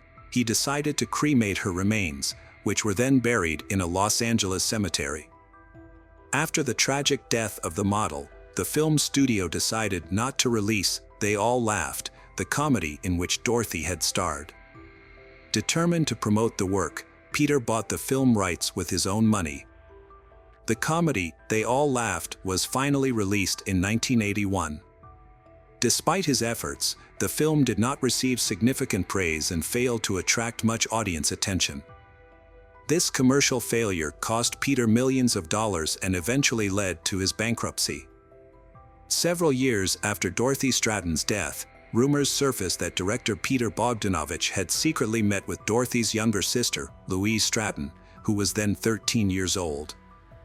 The Stratton family strongly denied these claims and took legal action against the spread of these rumors. However, in 1988, 8 years later, Peter, then 49, actually married Louise Stratton, who was then 20. Louise later stated in interviews that their romance began when she was 18. Peter Bogdanovich and Louise Stratton were married for 13 years, ending in divorce in 2001. Peter never remarried, devoting his life to filmmaking. He died in 2022 at the age of 82. Louise Stratton, who now resides in her hometown of Vancouver, pursued a career as an actress and film director. Hello friends, welcome to our channel. Today we're going to take a look at another horrible case with you. The case of Greg Mulvihill. Diana Lovejoy and Greg Mulvihill, both living far from their families, met through an online dating site in 2005. They quickly formed a strong bond, and their relationship soon turned serious. The couple then decided to move in together in San Diego. Diana had always been passionate about athletics and fitness, starting with playing sports in high school and eventually becoming a competitive triathlete. The couple shared a love for the outdoors, which played a significant role in their relationship. During the 2000s, San Diego was emerging as a major tech hub, and Diana and Greg took advantage of the abundant job opportunities. Both Diana and Greg excelled in their careers, with Diana being known for her dependability by her coworkers. After 2 years of dating, they got married in 2007, marking the beginning of a new chapter in their lives. For their honeymoon, they chose Costa Rica, where they attended surf school. Diana and Greg were deeply in love during the early years of their marriage. They shared a passion for life and made the most of every opportunity that came their way, enjoying countless adventures together.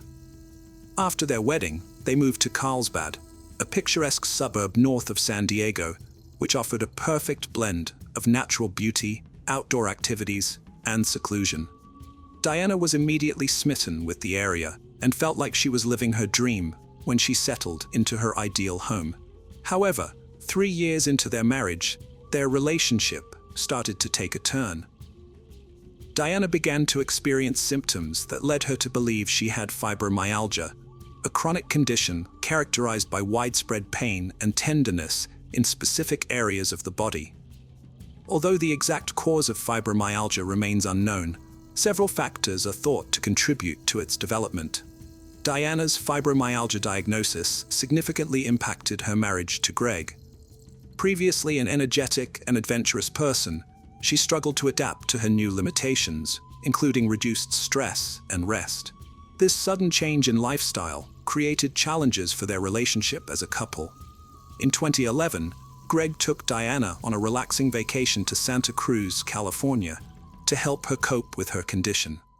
As a caring husband, Greg recognized the toll fibromyalgia was taking on Diana's well-being, including constant muscle pain, fatigue, and limited energy.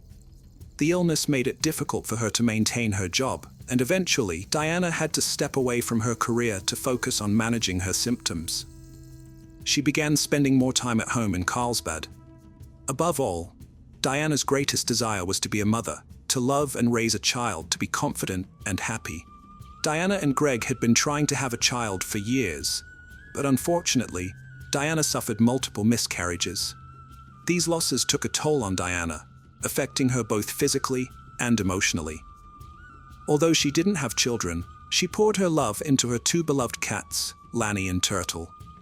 However, her world was turned upside down when Turtle fell ill and eventually passed away. To comfort Diana during this difficult time, Greg surprised her with a new kitten, which she named Taffy. This thoughtful gesture brought Diana immense comfort. In a surprising turn of events, Diana discovered she was pregnant after years of unsuccessful attempts to conceive. Overjoyed, Greg looked forward to becoming a father, while Diana felt her dream of motherhood finally within reach. In September 2012, Diana gave birth to a baby boy, and Greg took time off work to bond with their newborn son. Greg loved being a father and cherished every moment with his son. Diana, on the other hand, was always worried about her son's health and happiness. As time passed, she started to suspect that her son might have a similar condition to her fibromyalgia. However, Greg was convinced that their son was healthy and didn't see any reason to worry. Despite their differing opinions on their son's health, Diana remained convinced that her son was ill. She began researching extensively and discovered a medication called guaifenesin, which was similar to Mucinex and often used to treat chest infections. Some people believed it could also alleviate fibromyalgia symptoms. Diana was determined to give her son high doses of guaifenesin, but Greg strongly opposed the idea, fearing it was unnecessary and could harm their son. This disagreement over their son's health care created growing tension in their marriage. Diana and Greg's marriage became increasingly strained after Greg suffered a shoulder injury that forced him to quit his job. As a result, the household income decreased, and Diana took a sales job to compensate. She also tried to earn extra money by creating online cooking videos, with Greg handling the camera work. However, this venture didn't yield the desired results. Diana also appeared in promotional videos for kitty litter, but this effort also failed to bring in significant revenue. As their financial struggles continued, Diana and Greg's disagreements escalated, particularly regarding their 2-year-old son's health.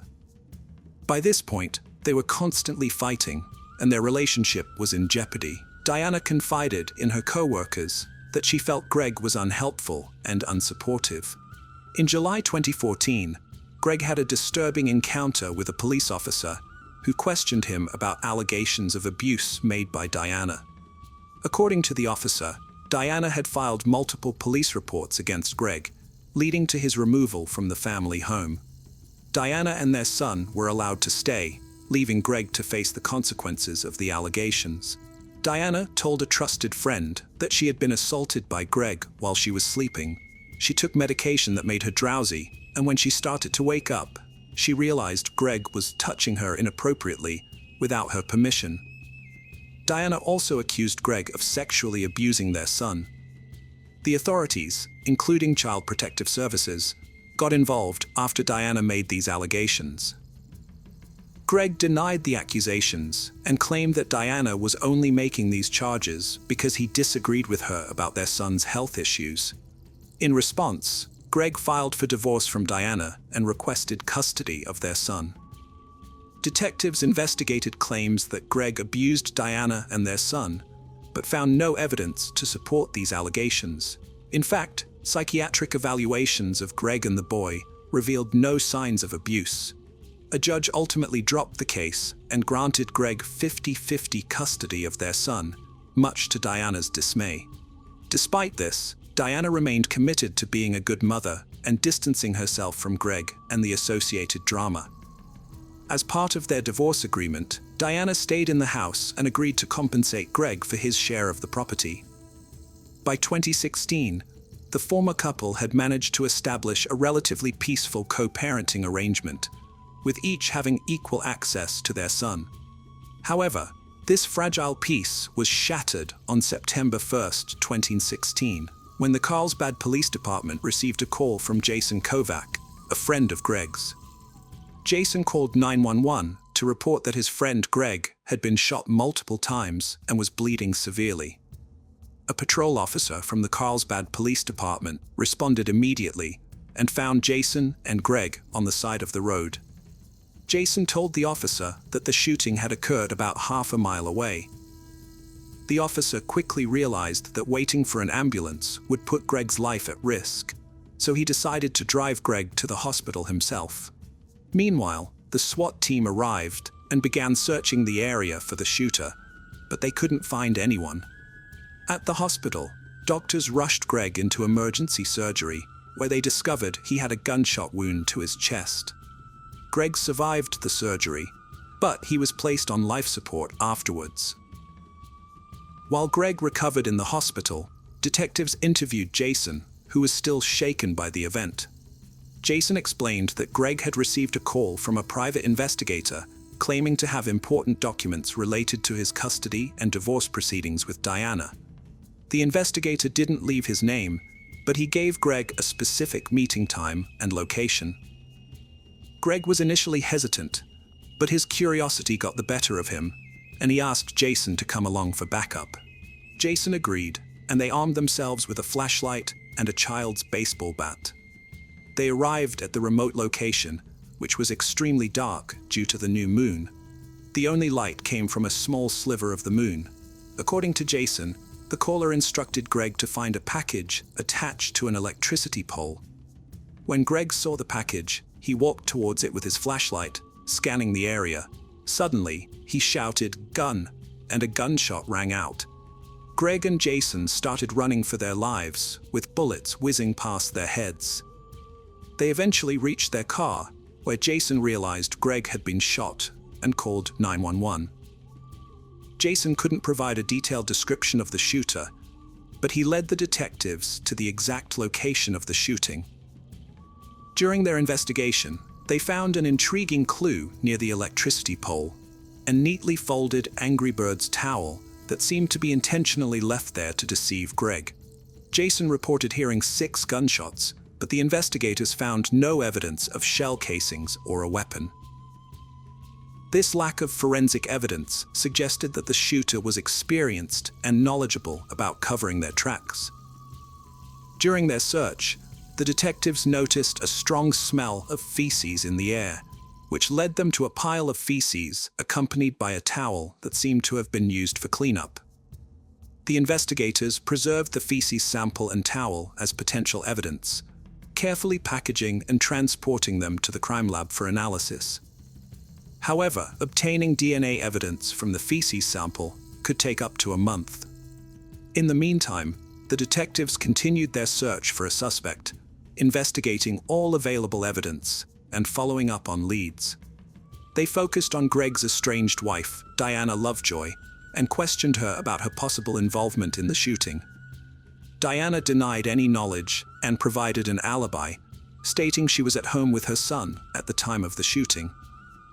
Greg unexpectedly woke up from life support and began to recover. When he was well enough, he was interviewed by detectives, who asked about his estranged wife's potential involvement. Greg expressed doubt that Diana was capable of such violence, but acknowledged their past conflicts and ongoing divorce and custody battle over their son. The detectives acquired the phone number used to lure Greg to the remote area, which led them to a pay-as-you-go plan and a purchase at Best Buy near Carlsbad. They obtained video footage of the purchase, which showed Diana Lovejoy buying the phone. This solidified her as the prime suspect, and she was arrested during a traffic stop. Diana claimed innocence during her arrest, but when confronted with the evidence, she admitted to buying the phone. She then revealed that she was afraid of Greg, had purchased a gun, and took shooting classes at Iron Sights, where she met instructor Weldon McDavid, an ex-Marine weapons expert. Diana's friendship with Weldon turned romantic and intimate. She told the detective that they planned to scare her estranged husband Greg to stop his harassment. Weldon told Diana to buy a specific phone, which they used to lure Greg to a remote location. Diana claimed Weldon's role was only to threaten Greg, not to use violence. She drove Weldon to the site and picked him up afterwards. When she heard police sirens, Weldon told her he had to shoot Greg in self-defense because Greg allegedly made aggressive moves towards him. Diana denied involvement in the shooting and said she never asked Greg to take violent action against her. She was charged with conspiracy to commit murder and attempted murder. Greg recovered from his gunshot wound and was released from the hospital. However, news of Diana's involvement horrified people. Weldon was tracked down and brought in for questioning. Weldon told the detectives he was at home, 30 minutes away, on the night of the shooting. When asked for a DNA sample, Weldon became nervous. The detectives asked if his DNA would be at the crime scene, and Weldon claimed to remember stopping to use the bathroom on a dirt road the night before. The detectives obtained a search warrant and found a rifle with a live round and 6 spent shell casings in Weldon's garage. The shell casings matched a witness's account of hearing 6 gunshots. Weldon was arrested for attempted murder and conspiracy to commit murder. Searching Diana's house, the detectives found a suspicious search history on her computer. She had searched for "new moon," which coincided with the night of the shooting. This was significant because there was minimal ambient light during new moons, making it a suitable time for the murder. The detectives concluded that Diana had premeditated knowledge of the shooting and a motive to kill Greg.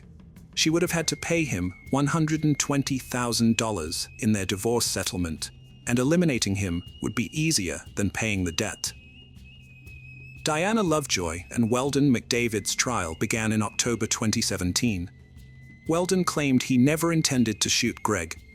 Weldon claimed his goal was only to scare Greg, but the situation escalated when either Greg or Jason yelled, "I got a gun."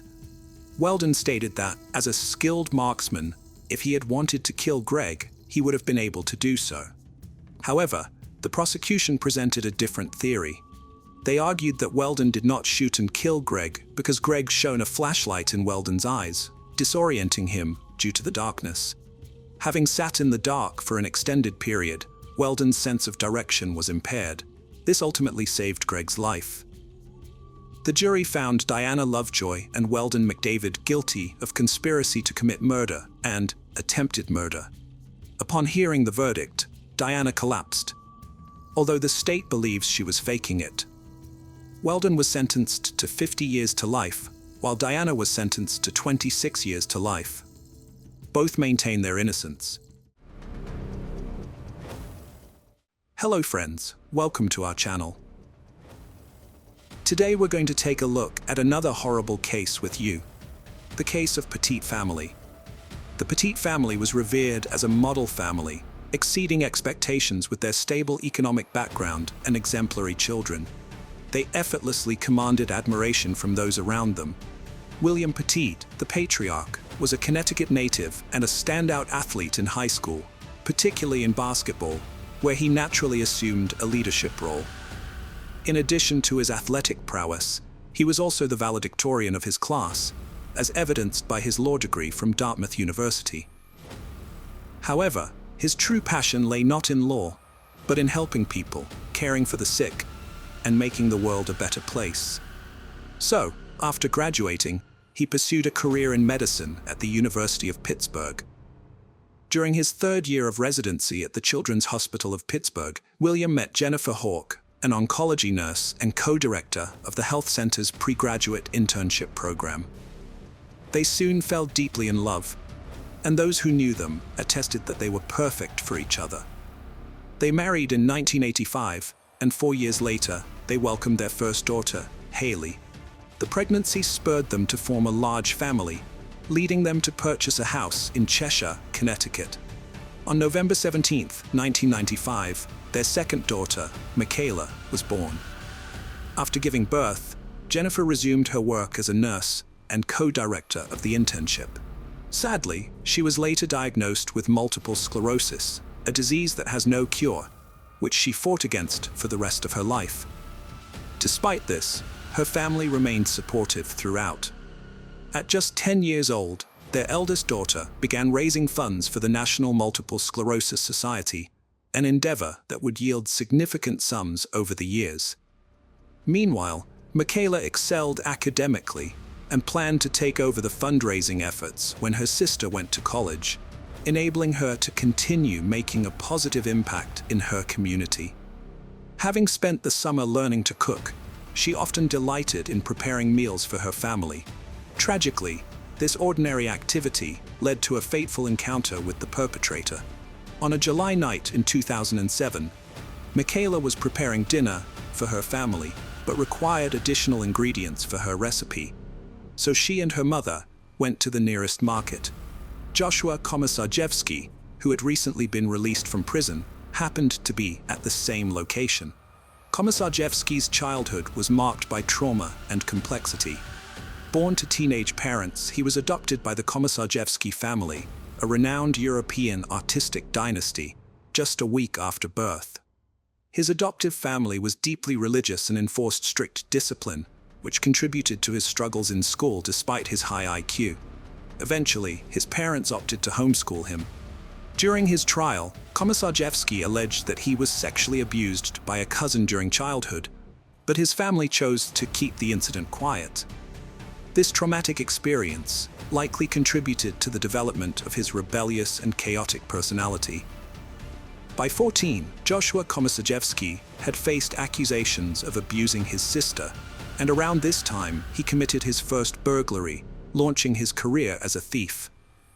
In 2002, he was arrested for the first time on 18 counts of burglary and theft, earning him a 9-year prison sentence. During the trial, he made a chilling admission, revealing that he derived pleasure from listening to people while they slept and invading their privacy, feeding off their insecurity. Released on parole in 2007 at 27, officials deemed him a threat to society, a calculating criminal with perverted tendencies. But the jury disregarded these warnings, deeming Joshua fit for release. After his release, he moved into a halfway house for ex-convicts, where he encountered his future accomplice, Stephen Hayes. Hayes had a lengthy history of incarceration, starting at the age of 16 in 1980. Throughout the years, he was repeatedly arrested for violent robbery and burglary, earning him multiple sentences. In 2004, he received a prison sentence, only to be granted parole in 2006, which ultimately led him to the same residence where he crossed paths with Komisarjevsky. On the night of July 22, 2007, Michaela Petit was busily preparing dinner for her family, only to realize she needed additional ingredients to complete her recipe. She asked her mother to drive her to the nearest market to pick up the necessary items. What they didn't know was that they were being closely watched by Komisarji, who took meticulous note of every detail, from the make and model of their vehicle to their facial features and Michaela's distinctive blonde hair. After finishing their shopping, the Petit family returned home, oblivious to the fact that they were being tailed. The family had a peaceful dinner, unaware it would be their last together. Later, while the others slept, William Petit dozed off in the living room. Suddenly, strange noises shattered the peace. William was attacked, beaten with a baseball bat, and left tied up in the basement. The intruders proceeded upstairs to locate Haley's room, where they found her asleep. Haley and her sister Michaela were bound to their bedposts by their hands and feet, their heads shrouded by pillowcases. In the master bedroom, Jennifer Petit slumbered peacefully. The intruders crept in and roused her effortlessly, swiftly restraining her hands and feet. With the family members under their control, the intruders took their time to survey the premises, even pausing to smoke cigarettes in the living room. After ransacking the home for jewelry, cash, and other valuables, they finally prepared to depart. As the Petits heard the burglars making their exit, they must have thought the ordeal was finally over. But, unbeknownst to them, their torment was only just beginning. After selling stolen items at a pawn shop, the ex-convicts were disappointed to find they hadn't gotten as much money as they had expected. Motivated by greed, they decided to return to the house. There, they found a check register with $40,000 and planned to steal $155,000. Before going back, they filled a couple of gasoline cans, which was captured on surveillance camera footage. Back at the house, they presented their plan to Jennifer, threatening to kill her entire family if she didn't cooperate. Desperate to protect her daughter, Jennifer agreed to accompany Stephen to the bank the next morning. Meanwhile, Joshua took advantage of Jennifer's absence by entering Michaela's room, where he untied her and began to undress her. He took photos with his cell phone and sexually assaulted her, recording the act. Afterwards, he took her to the bathroom to clean her and ensure no DNA evidence was left behind. Then, he ordered her to put her pajamas back on and tied her up again. The autopsy of Michaela later revealed evidence that Komisarji had raped her. During the examination, State Medical Examiner Dr. Wayne Carver found Arvi's DNA in her body. At the bank, everything appeared normal, but Stephen was unaware of Jennifer's actions in the queue before she approached the teller. While waiting in line, Jennifer wrote a discreet note on a flyer asking for assistance. The note read, "My name is Jennifer Hawk Petit. I have $115,000 in my savings account, and I need to withdraw it. I'm in a desperate situation. My family is being held hostage and will be killed if I don't comply. Please, someone, call the police." Despite Jennifer not having any identification, the teller decided to give her the money. As soon as Jennifer received the cash, she left the bank and returned to the car where her captor was waiting. Meanwhile, the bank employee promptly called the police to report the incident. The manager informed the 911 dispatcher that Hawk Petit claimed the home invaders were being courteous, and that she believed their sole intention was to steal money. In response to the bank's alert, the Chester police carefully assessed the situation, establishing a discreet vehicle perimeter without alerting the intruders. With the situation now under surveillance, the police observed from a safe distance, opting not to intervene just yet. Joshua boasted to his accomplice about attacking Michaela, implying he'd do the same to Jennifer. Stephen restrained and undressed Jennifer while William, hearing her cries, yelled up and was told to calm down.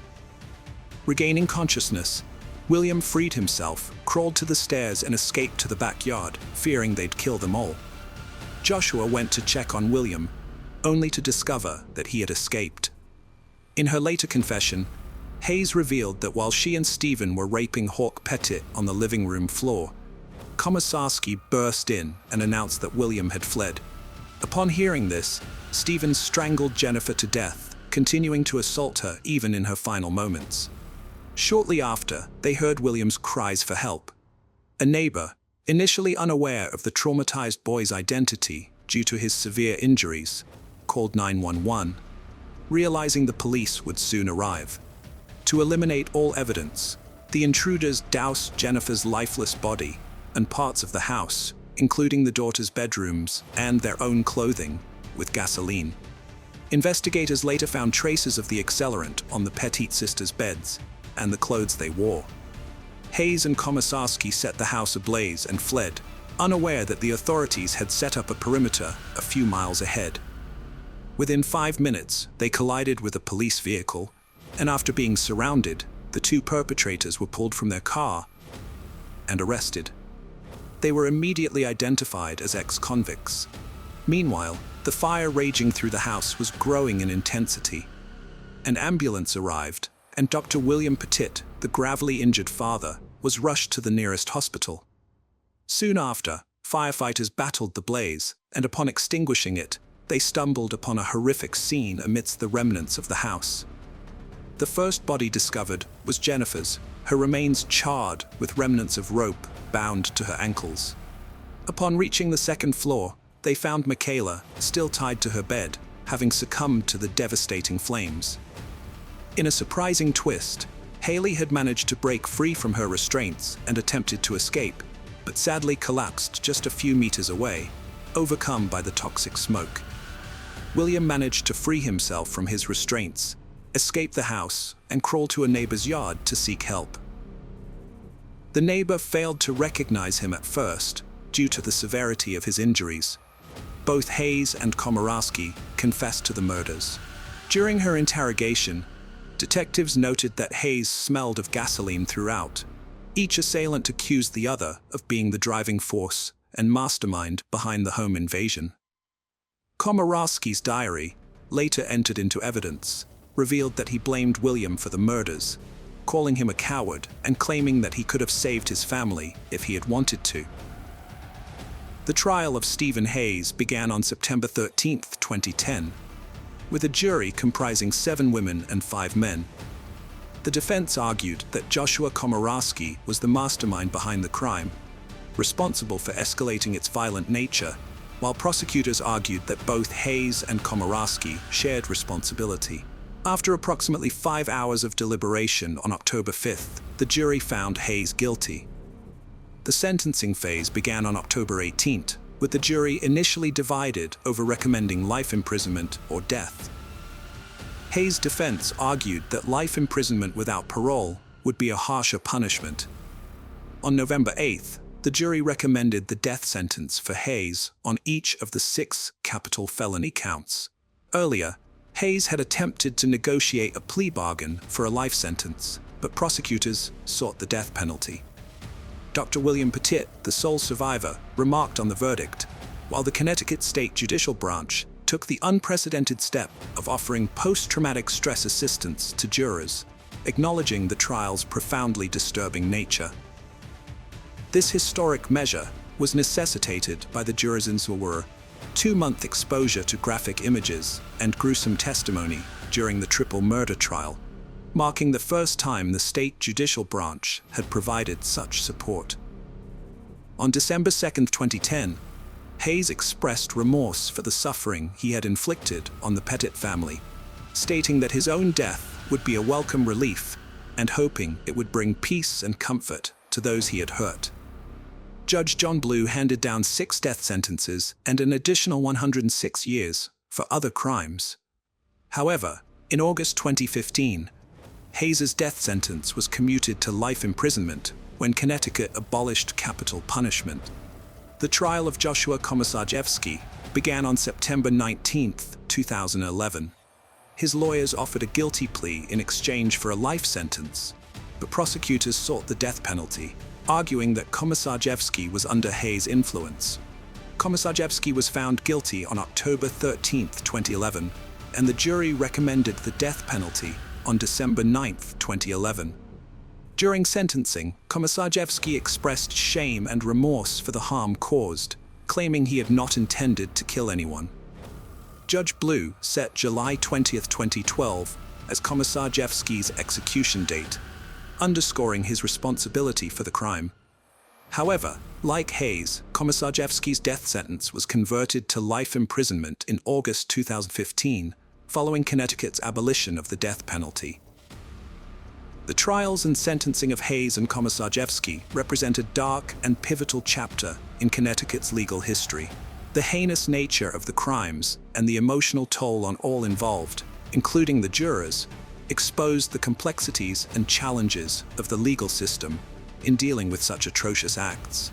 Dr. Petit's statements during the trials poignantly highlighted the lasting impact of the crime on surviving family members and the community, which continues to pay tribute to the memory of the victims.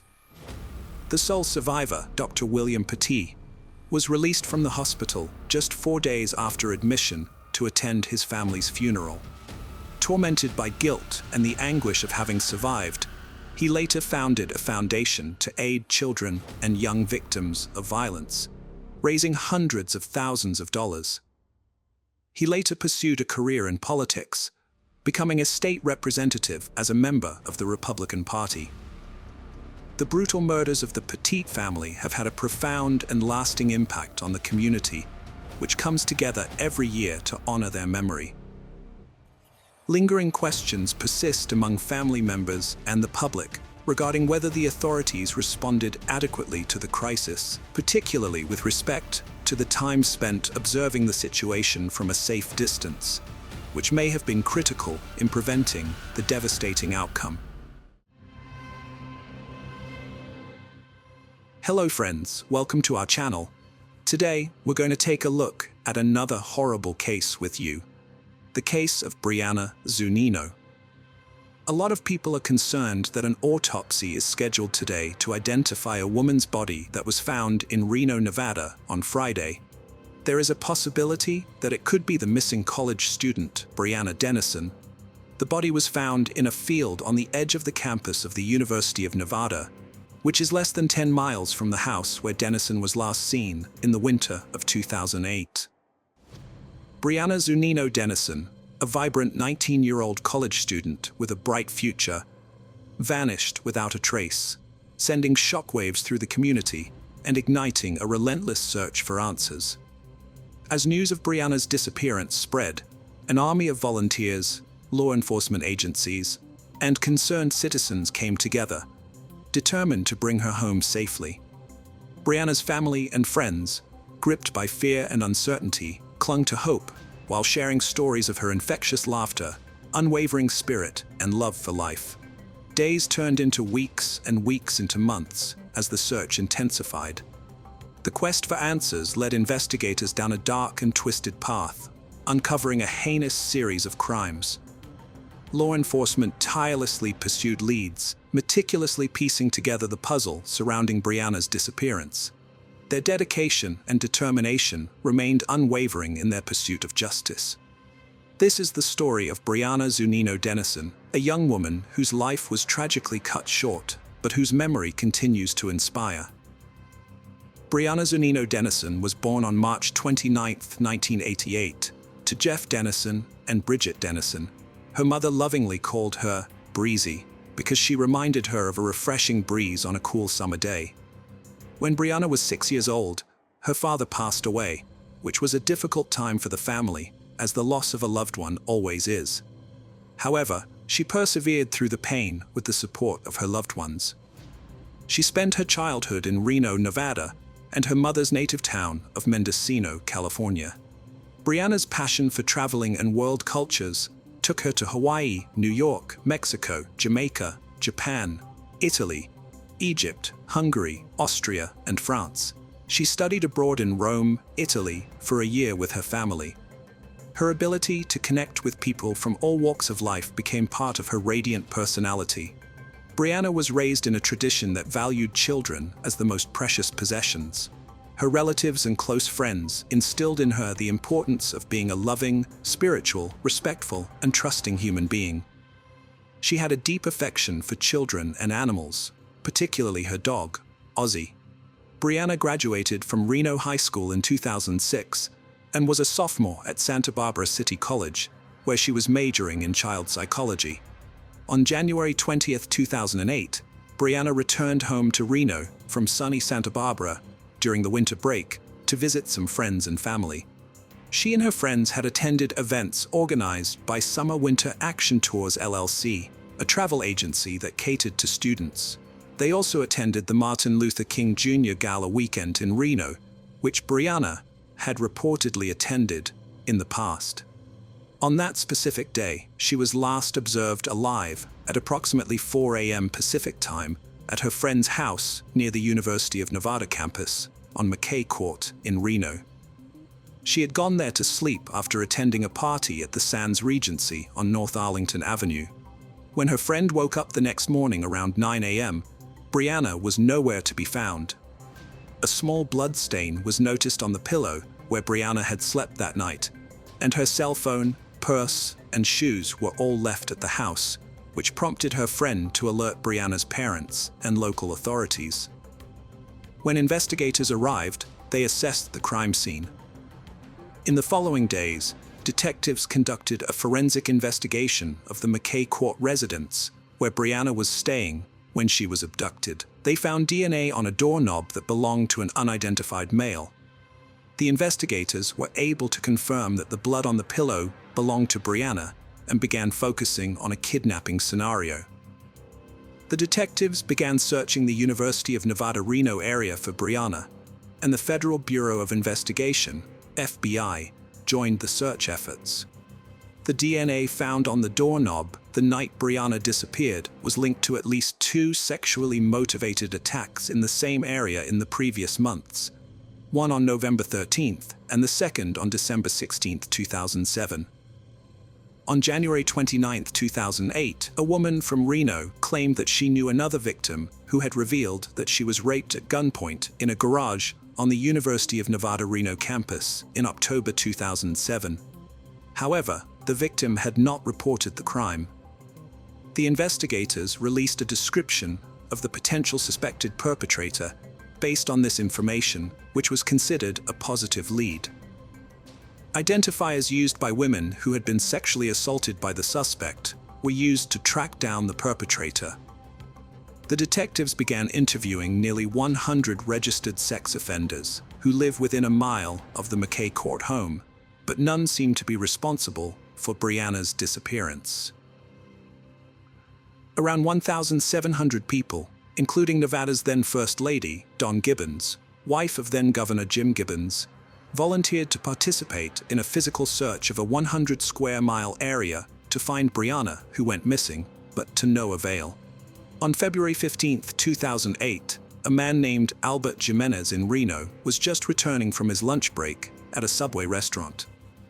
As he was walking by the road, he noticed bright orange-colored fabrics standing out among a pile of discarded tree limbs lying in a ditch near a Reno business park.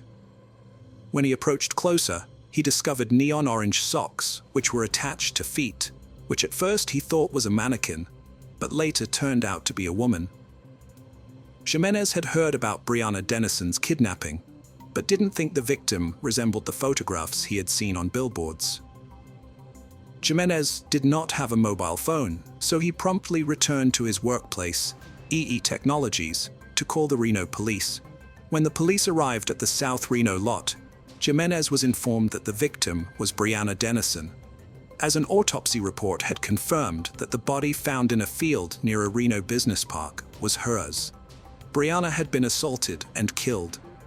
A piece of underwear was also found near Brianna's body, along with DNA evidence from the perpetrator and an unknown female.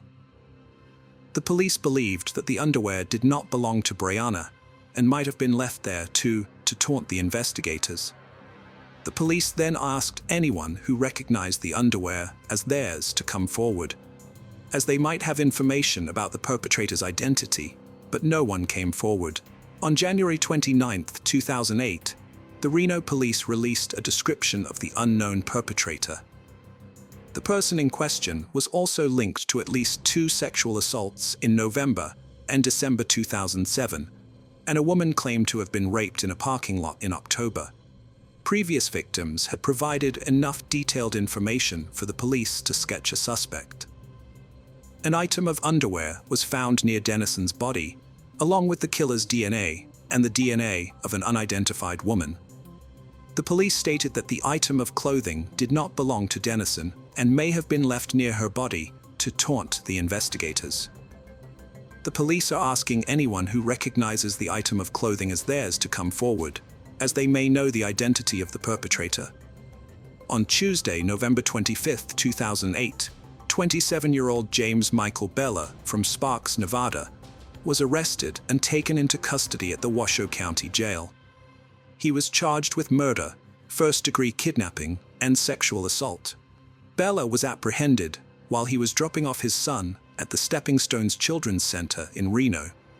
Bella had already provided the police with a DNA sample collected from a doorknob in Brianna's friend's house. The detectives also discovered that Bella was a former Marine and had been previously arrested in 2001 for threatening his former girlfriend's neighbor with a knife. On Wednesday, November 26, 2008, during a press conference held by the Reno Police Department, it was confirmed that the DNA collected from Bella matched the DNA found at the crime scene, positively linking him to the murder of Brianna Dennison and a previous sexual assault. It was also revealed that a friend of his girlfriend had turned in Bella via the secret witness program on November 1, 2008, after Bella's girlfriend had confided to this friend that she had found underwear unknown to her in Bella's truck as they were coming back from Washington State, where Bella had taken a job in March 2008. News media reports of Brianna's case, including a police sketch of the suspect and a description of a vehicle used in another rape the month before Brianna's abduction, began circulating. Bella was questioned by detectives about his atrocity after the secret witness tip came in, but he denied his involvement and declined to provide a DNA sample. Bella's girlfriend was also questioned and gave police permission to obtain DNA from her 4-year-old son, whom Bella had fathered. The test confirmed that his direct relative, Bella in this case, had left a DNA sample collected at the home where Brianna Dennison was abducted and at the other rape that had taken place the prior month. On his way to Washington, it was also revealed that Bella had sold his truck in Idaho, which matched the description of the vehicle used in the previous sexual assault. At the press conference, officials mentioned that the vehicle was being returned to Reno to be searched and used as evidence in the case against him. On Thursday, May 27, 2010, Bella was found guilty of the murder of Brianna Dennison, and after deliberating for about 9 hours, the jury returned a guilty verdict for all counts against Bella, which included kidnapping, sexual assault, and murder. The defense attorneys argued against the death penalty, stating that Bella suffered an abusive childhood due to an alcoholic father, that he had been a productive member of society before his crimes, and that he was a model prisoner. However, the jurors did not accept these mitigating factors and handed out the death sentence. On July 30, 2010, Bella was sentenced to 4 additional life sentences for multiple counts of rape and kidnapping associated with attacks on 2 victims before Brianna's abduction and murder. Over the years, Bella's appeals have been denied. The story of Brianna Zunino Dennison is one of resilience, heartbreak, and the unyielding pursuit of justice. Brianna's family, who faced unimaginable pain and uncertainty, stood strong in their fight for justice. Their unwavering determination became a beacon of hope for others facing similar tragedies. The legacy of Brianna's story reaches far beyond her case. It has sparked crucial conversations, inspired community initiatives, and brought awareness to the issues of violence and safety. Law enforcement's tireless efforts ultimately led to the apprehension and conviction of the individual responsible for Brianna's abduction and murder. Their dedication and unwavering commitment to finding justice showcase the power of teamwork and determination. As we remember Brianna, we hold on to the memories of her vibrant spirit, her love for life, and the impact she had on those who knew her. Her story serves as a reminder of the importance of community, compassion, and standing up against violence. In the end, Brianna Zunino Dennison's legacy will live on not only through the love of her family and friends, but through the collective efforts to create a safer world for others. May her memory continue to inspire change and hope. Rest in peace, Brianna Zunino Dennison. In December 2018, a group of university peers brought 20-year-old Sander Dia to the emergency room. He was unconscious, notably pale, and his skin was cold and unresponsive to any stimuli, which left the doctors completely perplexed. Here lay a fit, active young adult without any history of illness, yet his body temperature was merely 27 degrees Celsius, indicating a comatose state. Medical examinations revealed that he had hyponatremia, an alarmingly high level of sodium in his system. Typically, an adult ingests about 5 grams of salt daily, equating to about 2 grams of sodium. However, Sander had 160 grams of sodium in his body, surpassing the 2-month average intake for one person. The medical team questioned these so-called university friends about what had happened with Sander. They asked about his activities the previous night. The friends simply shrugged their shoulders, averted their eyes, and acted as if they knew nothing about Sander's condition. Clearly, something was amiss here. Despite the relentless efforts of the medical professionals to save him, 20-year-old Sander succumbed to multi-organ failure, a condition where critical body systems cease functioning. The autopsy revealed startling findings. The pathologist examined the contents of Sander's stomach to understand why a seemingly healthy university student suddenly died. To their astonishment and dismay, they discovered there was no food or water in his stomach over the past 2 days.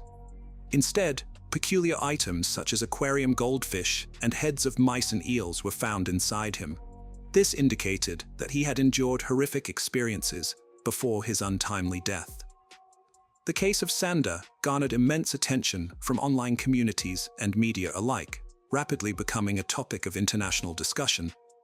Conversations erupted around universities potentially concealing the shocking misdeeds of their students and the impunity enjoyed by offspring from affluent families. This situation shone a spotlight on a student fraternity known as Rus. Established over 7 decades ago, with its symbol being a Flemish lion, this secret fraternity consists solely of male students majoring in law, engineering, and business. With around 30 active members, mostly hailing from prominent backgrounds. The family's Rus is considered one of the most prestigious groups at the esteemed Catholic University of Louvain in Belgium. Almost every student aspired to join this exclusive brotherhood. Each year, they accepted only 2 or 3 new members, adding to its exclusivity. Rumors abounded about the fraternity, enhancing its allure and making it even more enigmatic and elusive. It symbolized a kind of student aristocracy with significant influence within the educational institution. In the meantime, the student fraternity Rios resumed its activities. They prepared a unique selection of items for their annual initiation tradition for new members. This initiation menu included unusual starters such as grasshoppers and cockroaches, followed by a main course featuring live mice and fish. The dessert was a combination of coffee paired with an illicit substance. A disconcerting image showcasing the fraternity's initiation ceremony circulated widely. In the photo, principal members of the group were dressed in warm outerwear like coats and cloaks, while 4 initiates faced challenges on their knees. In one startling display, an initiate had a pistol pointed at his head. Another faced the barrel of a rifle. This photograph raised numerous questions. What other types of ceremonies did this clandestine group conduct? What exactly happened within the fraternity's walls? Considering many members' backgrounds, sons of politicians, lawyers, distinguished doctors, and business leaders, one wondered, to what lengths would they go to protect their offspring if a truly grave incident occurred? Sadia wasn't actually aspiring to join the Rios Brotherhood. Born in Belgium, he was acutely aware of his fortunate circumstances. His father had come from Senegal, seeking asylum in another nation before Sadia's birth. Like many immigrant fathers, he sacrificed greatly to ensure his 2 sons could lead respectable lives. He understood that due to their skin color, his children would have to work doubly hard to earn the same respect and career opportunities as native Belgians. Mr. Dias's father worked long hours at a factory, spent nights mastering the local language, and either found or sacrificed sleep to assist his sons with their schoolwork. His only dream was for his sons to succeed in life. From an early age, Sander, conscious of his future, he realized that success wouldn't come easily. It required persistent hard work. Since kindergarten, Sander had a close friend named Ferry, who lived just a 5-minute walk away. They were inseparable. They shared interests such as biking and manga, and they dreamed of attending university, securing good jobs, saving money, and eventually relocating to Japan. They even made a pinky promise to remain lifelong best friends, and one day travel to the land of the rising sun together.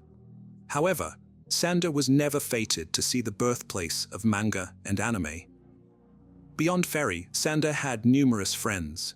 As a teenager, he excelled effortlessly in everything he tried, whether it was solving complex mathematical problems or playing football for the first time.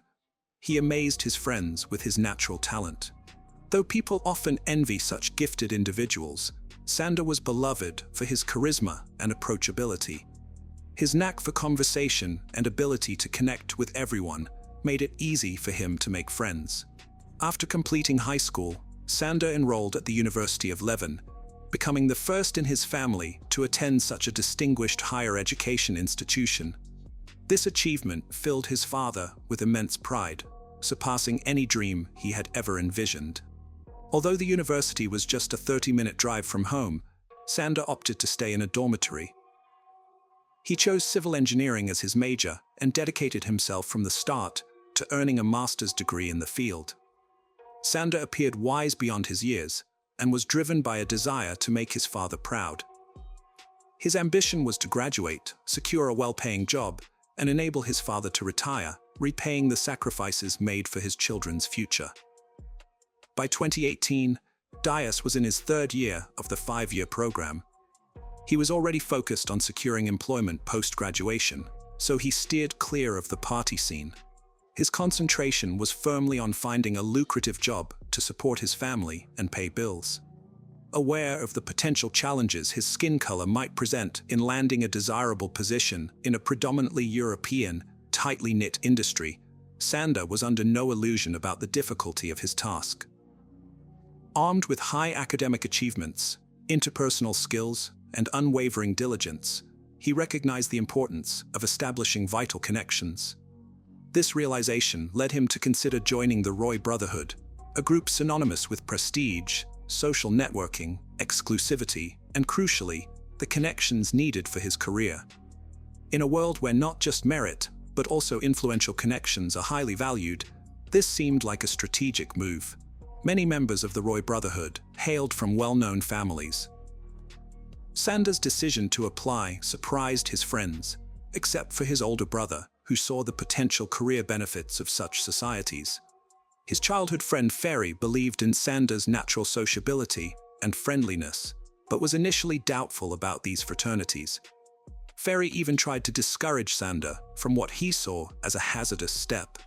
If only Ferry had known the tragic outcome that would befall Sander, he would never have ceased his efforts to dissuade him. For Sander, the decision to join Roy wasn't made lightly. He carefully considered both advantages and disadvantages before deciding to proceed. With only 2 years remaining in his program in 2018, Sander was among the 10 students who successfully navigated the stringent selection process of Roy. Among these 10, only 3, including Sander, advanced to the final initiation stage. The initial phase involved the fraternity's permanent members filtering out candidates who didn't align with their interests, character, or communication styles. Now narrowed down to 3, the real ordeal commenced. A grueling 2 months of evaluation by the elite student group, culminating in an extensive initiation ceremony spanning 2 to 3 days during this period. The new recruits were subjected to relentless and sophisticated ridicule without any breaks, completely at the mercy of the fraternity's members. Sander was aware of the harsh trials that lay ahead. He had heard tales of the brutal initiation rites. Nonetheless, he was willing to endure all the discomfort and repulsive challenges for a promising future. Just like the other 2 candidates, Dia understood the process would be tough, involving mockery and pushing them to their limits. However, no one anticipates risking their life in such situations. Sander had discussed this with a campus friend, a member of a different fraternity, who was unaware of Rouse's specific initiation practices. This friend portrayed the initiation as merely a test of physical stamina, commitment to future fraternity brothers, and discipline. Although unpleasant, he believed it was a necessary and ultimately worthwhile experience. Sander found the mandatory gatherings intolerable, especially as he was compelled to consume excessive amounts of alcohol. More distressingly, as part of the initiation, he was required to drink the urine of fraternity members. He, along with the other novices, faced relentless verbal and psychological torment.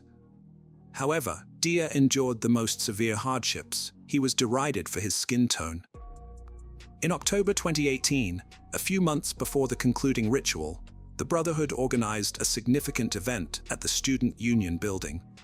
The aspirants were made to kneel, while established members took turns forcing them to gulp down potent spirits or several liters of beer continuously.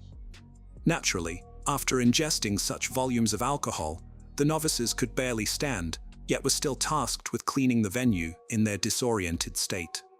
They staggered around, mopping up their own and others' regurgitation. That evening, all 3 novices were obliged to clean, but the brothers devised a different plan.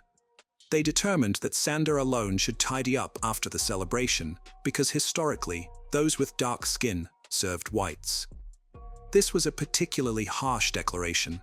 Dia felt utterly powerless at that moment. He was resolute in attaining his objective.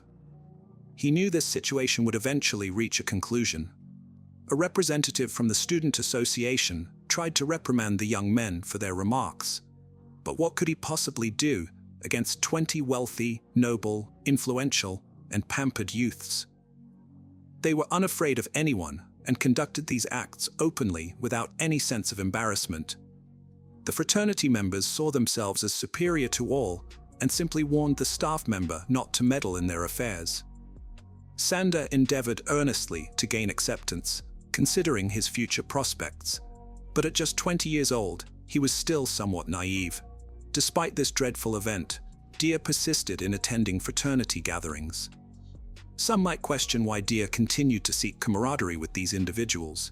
His reasons were multifaceted. Firstly, he played soccer with some of them and interacted amicably.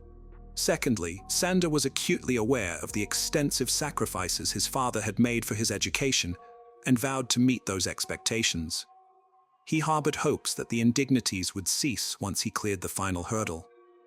In Rose's 70-plus years of history, only 2 members had been of African heritage, and presently only 1 was surviving.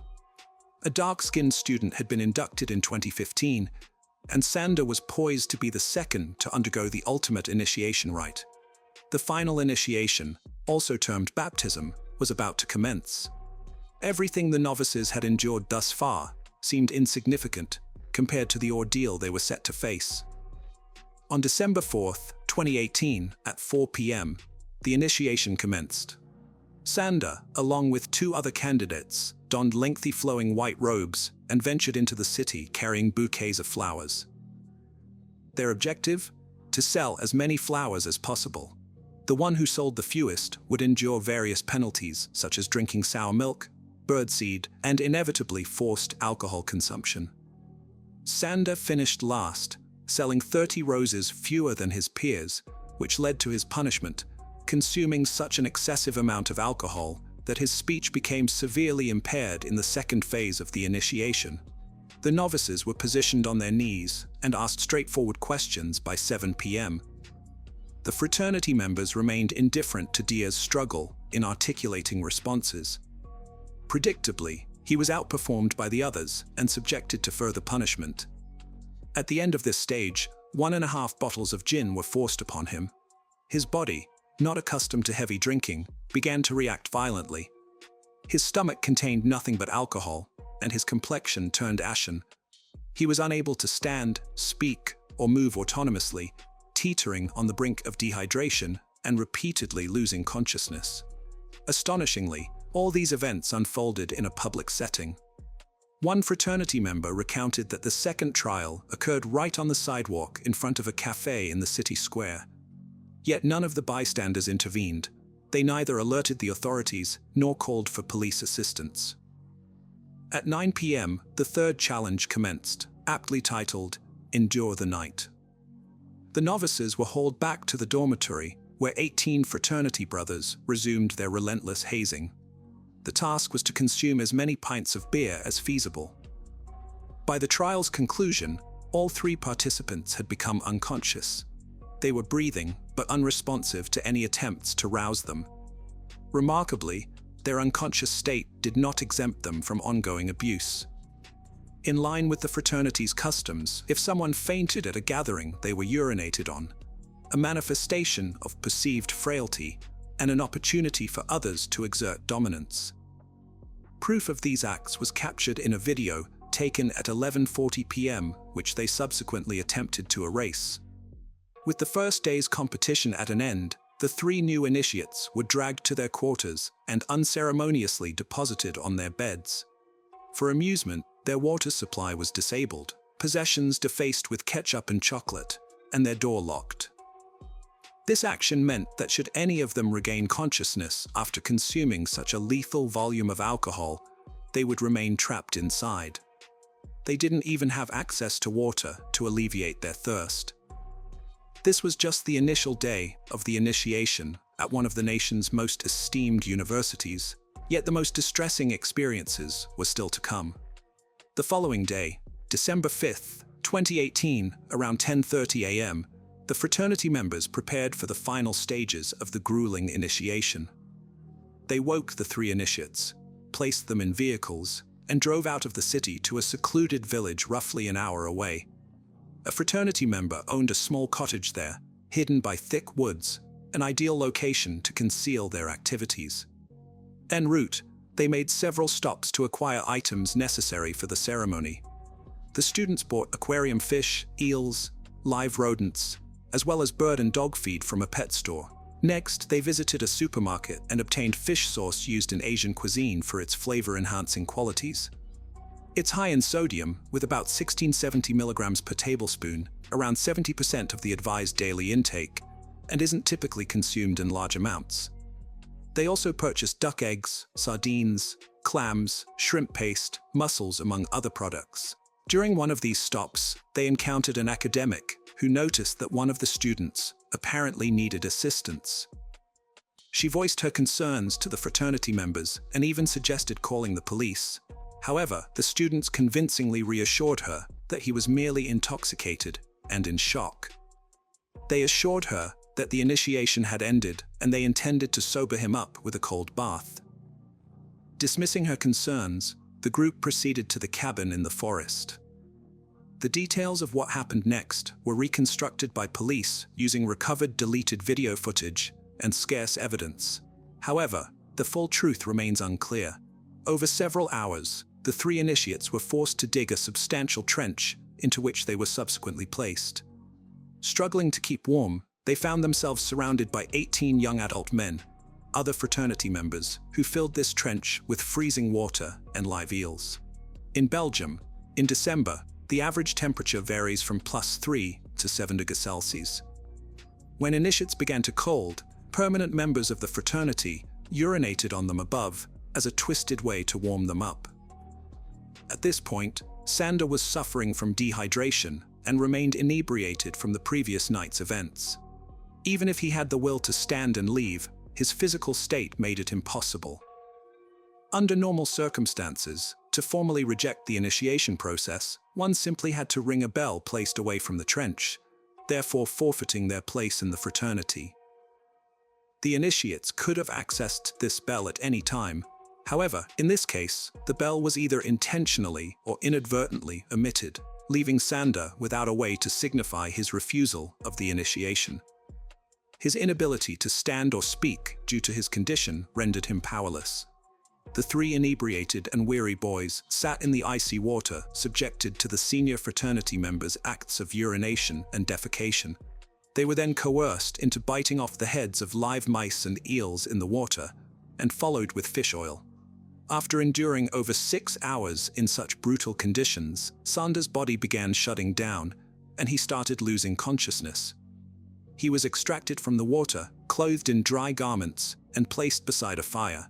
As he curled up on the grass in a fetal position for 2 hours, initiation rites carried on around him instead of receiving medical attention. The students documented the situation with photos and videos, while Sander emitted distressing sounds indicative of excruciating pain. The excessive intake of sodium triggered severe elevation in Sander's blood pressure, resulting in a nosebleed, and he became entirely unresponsive. At 8:57 p.m., a senior fraternity member eventually decided to contact emergency services. Following their advice, students transported an unconscious Sander to a hospital but placed his body in the trunk to prevent soiling the car's interior.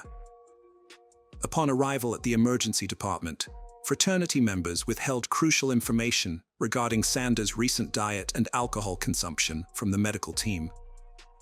After leaving him in the care of the hospital staff, they departed with the intention of resuming the initiation upon his discharge. This action left Sander with no real chance of recovery.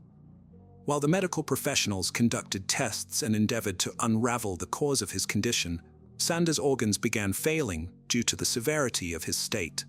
He was transferred to Antp University Hospital for its superior facilities. At Antp University Hospital, Sander's heart ceased functioning. He slipped into a coma, and subsequently, the 20-year-old tragically lost his life. The primary cause of death was identified as toxic levels of sodium in his body, a direct result of excessive fish sauce consumption. The hospital informed the police, prompting an immediate investigation into the circumstances surrounding his death. By 10:40 p.m., the other two initiates who had continued with the ritual were also hospitalized. Upon learning of their children's dire condition, the parents hurried to the hospital. Meanwhile, fraternity members hastily worked to erase any evidence of the initiation. They filled in the trench used for the trials, cleaned up a room smeared with ketchup and chocolate, reinstated water supply, and purged their phones of incriminating messages, photos, and videos. By the time police arrived at the scene, there was no physical evidence left. However, investigators were later able to recover deleted data from mobile devices. Despite this recovery, significant hurdles were encountered during the investigation. The children involved belonged to influential families, whose parents quickly sought legal representation. Though evidence implicating 18 fraternity members in Sander's death grew stronger, continuous obstruction from high-powered parents protracted the investigation. All 18 students wiped their social media profiles and limited their communication, speaking only through their attorneys. Following Sander's tragic death, Rayo's fraternity was dissolved. The university imposed disciplinary measures on all involved, requiring them to complete 30 hours of community service and write an essay on tradition's role in student organizations. Remarkably, none of the participants were expelled from the university. The 18 individuals involved in the incident completed their education without significant repercussions. In response to this outcome, teachers aware of the situation authored an open letter advocating for harsher penalties for the group, but no additional measures were enforced against these students. The formal legal process concluded in July 2020. Following this, attorneys representing 2 members sought further investigations, seemingly as a tactic to reframe the entire incident as a tragic accident and attribute blame to the deceased student for purportedly weak health. It wasn't until May 26, 2023, that the Court of Appeal delivered its verdict, finding the 18 fraternity members guilty of involuntary manslaughter and degrading treatment. Each was fined €400 and sentenced to perform community service. Additionally, they were collectively ordered to pay approximately €30,000 in compensation to the family to avoid impacting their future prospects. The students' identities were withheld. The leniency of the verdict for those responsible for the death sparked widespread dissent, leading to protest actions in various cities. Despite these demonstrations, no substantial changes have been reported as a consequence in this case. The perceived lack of justice remains a poignant aspect of this story. On February 5, 2010, at York Crown Court, Harold Landry's trial began under heavy scrutiny. Harold was accused of taking the life of his wife, Lucy Davis. The final hearing, marking a climactic end to this grim saga, took place in early February 2011 at Wolverhampton Court. The courtroom buzzed with tension as Judge David Fett, known for his uncompromising nature, presided over the proceedings.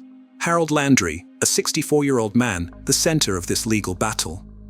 The prosecutor, Rachel Brand, presented the evidence against Harold, painting a chilling picture of the events leading up to Lucy's tragic death. Brand's cold and precise delivery of facts left little room for doubt about Harold's guilt. Harold Landry had been convicted of murdering his 38-year-old wife, Lucy Davis. Harold, who was supposed to be Lucy's protector, now stood condemned as her murderer. Pete, Harold's friend and lawyer, unable to bear the burden of defending him, passed the case to Andy Childs, an experienced attorney. Childs faced a daunting task: to convince the court that Harold had not intended to kill Lucy, but was driven to uncontrollable aggression. Throughout the trial, Harold was a figure of misery and regret. He wept openly, professing his love for Lucy and expressing deep remorse. He pleaded guilty to manslaughter, hoping to mitigate his sentence. The defense argued that Harold's actions were a result of an irresistible outburst of aggression, provoked by circumstances beyond his control. However, this argument faced fierce opposition. The prosecution presented the court with shocking photographs of Lucy's injuries. The sheer brutality depicted in these images spoke volumes, overshadowing Harold's claims of unintentional harm. Each piece of evidence painted a grimmer picture of Harold's actions on that fateful day. When the final verdict was announced, Harold Landry was sentenced to life in prison. The decision brought a sense of closure to the legal process, but left an indelible mark on all those involved. This tragic case stands as a somber reminder of the fine line between love and violence. It underscores the unpredictable nature of human relationships and the devastating consequences when that line is crossed. Lucy Davis's death serves as a poignant example of how quickly love can turn into a nightmare, leaving a trail of heartache and loss in its wake. Domestic violence can lead to fatal consequences, as it did in 1971 among the picturesque Welsh landscapes. Born in the small town of Pontypridd, Lucy Davis was a charming girl whose childhood was filled with unconditional love and warmth. Roger and Andrea, Lucy's parents, created an atmosphere of happiness and comfort in their home. Together with her younger sister Anna, Lucy grew up in the beautiful village of Glencoe. Lucy took her first steps among majestic mountains and enchanting forests. Her charming smile and kind heart set her apart from other children. She easily won the sympathy of her teachers and peers.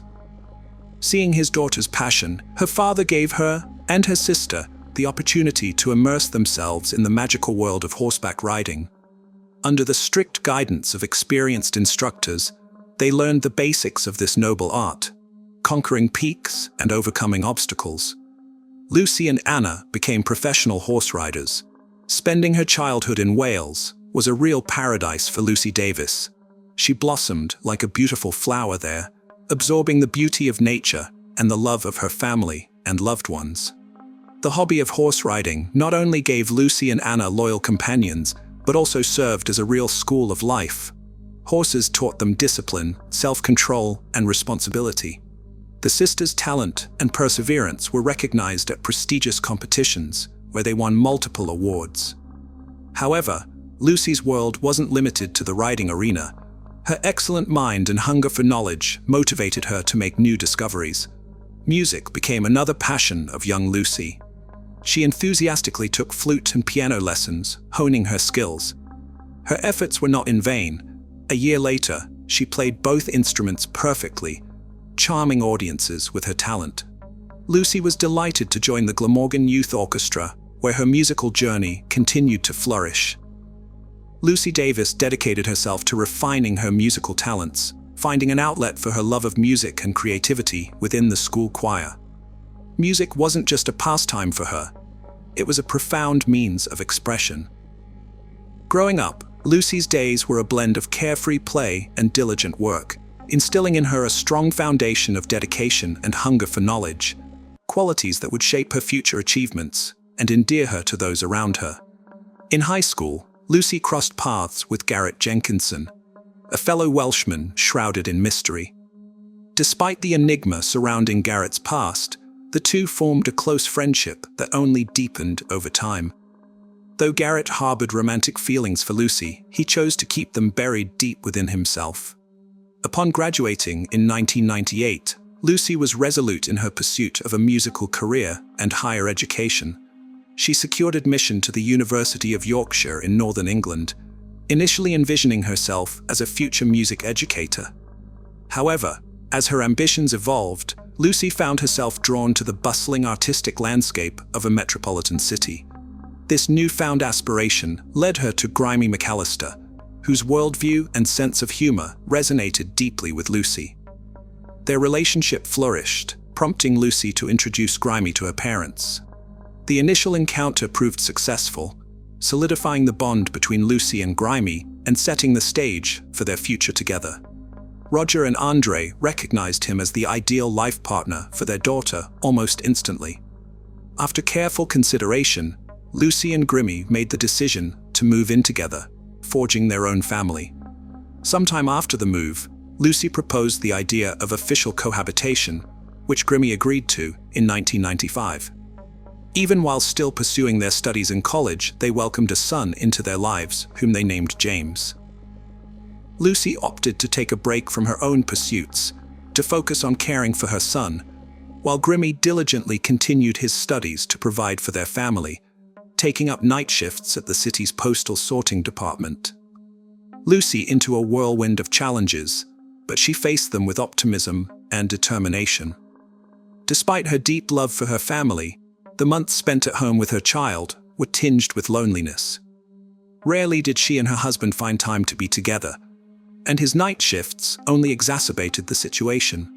Seeking solace and connection, Lucy created a social media account under the pseudonym Miseria, immersing herself in a virtual community where she could share her experiences and forge new friendships. It was within this online realm that her attention was captured by a user named Harold Landry, a 53-year-old entrepreneur hailing from Louisiana. Rising from humble beginnings, Harold's fervent pursuit of independence and success from a young age propelled him to establish a thriving company manufacturing hydraulic equipment for major oil companies in the southern United States. His hard work not only brought him material wealth, but also garnered him prestige and eventually billionaire status. Conversing with Harold proved to be a revelation for Lucy. His life experiences, unwavering dedication, and boundless generosity left her captivated. However, their relationship faced its share of challenges. The disparity in their ages, social standings, and lifestyles created friction between them. Harold's life seemed extravagant and diverse, filled with eccentric hobbies and lavish acquisitions, including real estate holdings on KML. In Mexico, Harold's marital status was shrouded in mystery. He had been married twice and divorced twice, yet nothing was known about any children from these unions.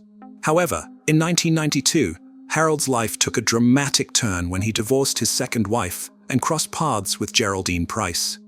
Geraldine, born in 1966 and originally from Mexico, was 20 years his junior and married to Chris Price with 2 children. Despite her familial ties, Harold managed to capture the heart of this young woman. On February 6, 1994, Harold orchestrated a romantic dinner for Geraldine in New Orleans. They hired a babysitter, Christian Hurton, to tend to their children, allowing them to enjoy an evening devoid of parental responsibilities. As the night drew to a close, Harold escorted his girlfriend home. In a gesture of gratitude, he offered Christian a ride home, to which she accepted. Unbeknownst to Harold, fate had a surprise in store. Chris Price, Geraldine's husband, had been surveilling the couple. Upon witnessing their clandestine affair, Chris resolved not to let the matter slide. He pursued Harold, and when they halted at a red light, Chris unleashed a torrent of accusations. Despite Harold's composed demeanor, the situation escalated. In a fit of rage, Chris dared Harold to shoot him. Without hesitation, Harold brandished his firearm, warning Chris of the consequences. Ignoring the warning, Chris goaded Harold further. In a swift and decisive action, Harold fired, striking Chris in the neck. Miraculously, prompt medical intervention spared Chris's life. In 1997, Harold stood trial in St. Mary Parish courts, charged with the attempted murder of Chris Price. His attorney, Pete Fannin, argued that Harold had been entrapped. Although the jury found Harold guilty of aggravated assault with a weapon, he was sentenced to 5 years in prison. However, following an appeal, Harold was released on parole, having paid a fine and completed community service. Harold found himself forever indebted to Pete for his legal representation and unwavering advocacy, which ultimately secured his freedom. As their friendship blossomed, Harold and Chris reached a settlement agreement, though the exact compensation remained undisclosed. Settling in Covington as a wealthy man, Harold openly shared his past with Lucy, including failed marriages and a troubling incident. Rather than repelling Lucy, Harold's revelations only seemed to deepen her attraction towards him. His gift of persuasion captivated her, and after parting ways with Grimmy, Lucy and Harold decided to embark on a romantic relationship. Eager to shield their love from unnecessary complications, Harold endeavored to avoid any potential troubles. In the early 2000s, he journeyed to England to meet Lucy's parents, Roger and Andre, who, despite initial surprise at the age difference, supported their daughter's choice wholeheartedly, refraining from interference in their relationship. Expressing his devotion through lavish gifts, including expensive jewelry, Harold spared no expense in fulfilling Lucy's desires. His love for her grew so intense that thoughts of marriage lingered constantly in his mind, yet he insisted on perfection before taking the plunge. Seeking to fortify their bond, Harold extended an invitation to Lucy, her son Jameson, and her ex-husband Grimmy for an unforgettable trip to Mexico. To Harold, Mexico wasn't merely a vacation spot, it represented paradise, amplified by the proximity of Pete's apartment, lending an air of comfort to their excursion. Inspired by the purchase of a diamond engagement ring, Harold excitedly shared the news with Pete, who harbored suspicions about Lucy's fidelity due to her frequent rendezvous with Grimmy. Blinded by love, Harold proposed to Lucy, and she accepted his proposal, leading to their marriage in the midst of 2003. Acquiring a $1 million home in Warshire County, their new family life in the neighborhood overflowed with joy. Welcoming Jameson into the family with open arms, Harold treated him as his own, fostering a strong familial bond. Soon after their wedding, their daughter, Harr, was born, becoming the apple of their eyes. Surrounded by supportive neighbors like Rachel Clark and Stephen Kennedy, Lucy and Harold's familial ties deepened with each passing day. However, as time went on, issues began to arise in their relationship. Harold grew increasingly demanding, expecting Lucy's unwavering obedience. Lucy, who had always been an independent woman, was not prepared to acquiesce to Harold's every demand. Arguments and disagreements became more frequent, casting a shadow over their family life.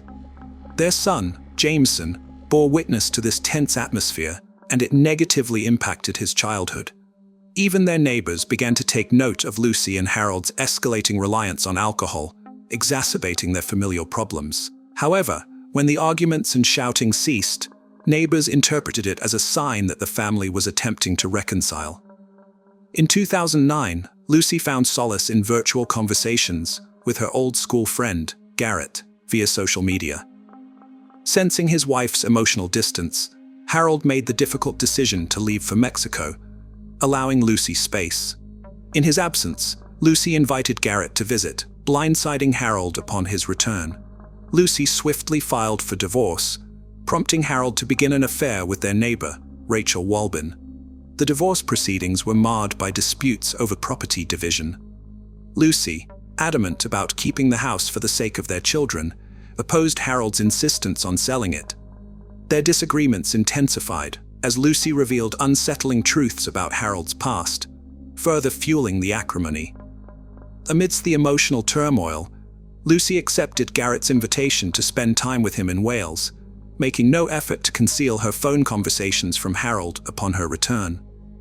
Despite her efforts to salvage their relationship, the constant arguments persisted, and the tension between them became unbearable for Jameson and their daughter, Harr.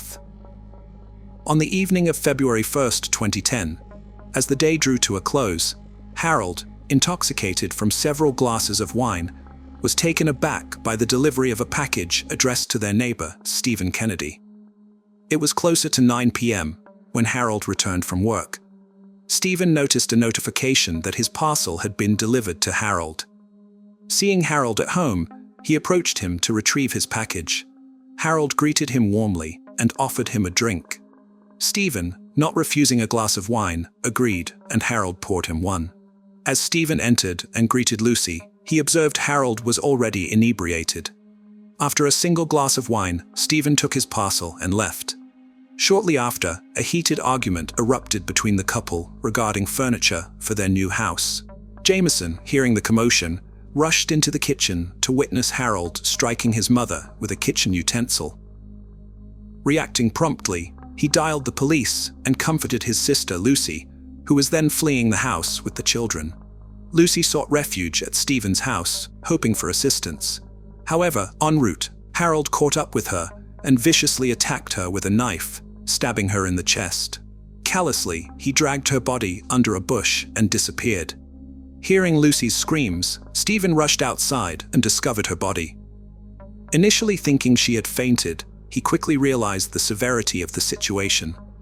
Officer Steve C. Fox, arriving at the scene, promptly called for an ambulance and commenced a search for Harold. Despite efforts, Harold evaded capture, leaving behind terrified children who sought shelter until the police arrived. This tragic incident marked the onset of their family's downfall and the start of a grueling journey towards justice. An ambulance promptly arrived and transported Lucy to Yorkshire Hospital, but it was too late. Lucy succumbed to her injuries upon arrival. Meanwhile, consumed by fear and remorse, Harold sought solace at the doorstep of his friend Rachel. With trembling voice, he confessed to committing a heinous act, but withheld the details. In an attempt to atone, he transferred a substantial sum of $40,000 to Rachel, relinquished all his assets, including cash, car keys, and paychecks. After Harold headed home, the police began their search for him. They scoured the streets, interviewed witnesses, but Harold seemed to vanish into thin air. Finally, fortune smiled upon the detectives when Harold was arrested on his way from Rachel's house. His face, distorted by fear and remorse, spoke volumes. Lucy's family, Roger and Andrea, were overwhelmed with grief. In an official press release, they expressed immense sorrow for the loss of their daughter and declined to comment further. The forensic medical examination confirmed Lucy died from multiple stab wounds to the chest. Evidence found at the crime scene and the testimony of Jameson, Lucy's son, who witnessed the tragedy, became pivotal in solving the case. The tale of Harold and Lucy is a love story turned nightmare. Although the trial concluded, the echo of the tragedy will resonate for years to come. Harold Landry, found guilty of Lucy's death, was sentenced to life in prison with a minimum of 16 years before parole eligibility. He would be 82 years old upon release, but no sentence could bring Lucy back. Roger and Andrea found solace in the fair verdict, though their hearts remained heavy with grief. Harold Landry maintained his innocence, vowing to appeal the verdict, claiming he wouldn't change anything, even knowing the future. The Landry family remained resilient, promising to preserve Lucy's memory by embodying her best qualities for their grandchildren. Despite the irreparable loss, Lucy would forever remain a symbol of light and love in their hearts. Looking ahead, the Landry family embraced hope. Harold received the punishment he deserved, while Lucy's legacy continued to inspire her loved ones. With Lucy's love and light in their hearts, the Landry family found the strength to move forward, carrying her memory with them into the future. March 14, 2003. The Hobbit Pub, Southampton, England. On that evening, everyone at this pub was chilling out. Among them were a girl named Hannah Foster and her friend.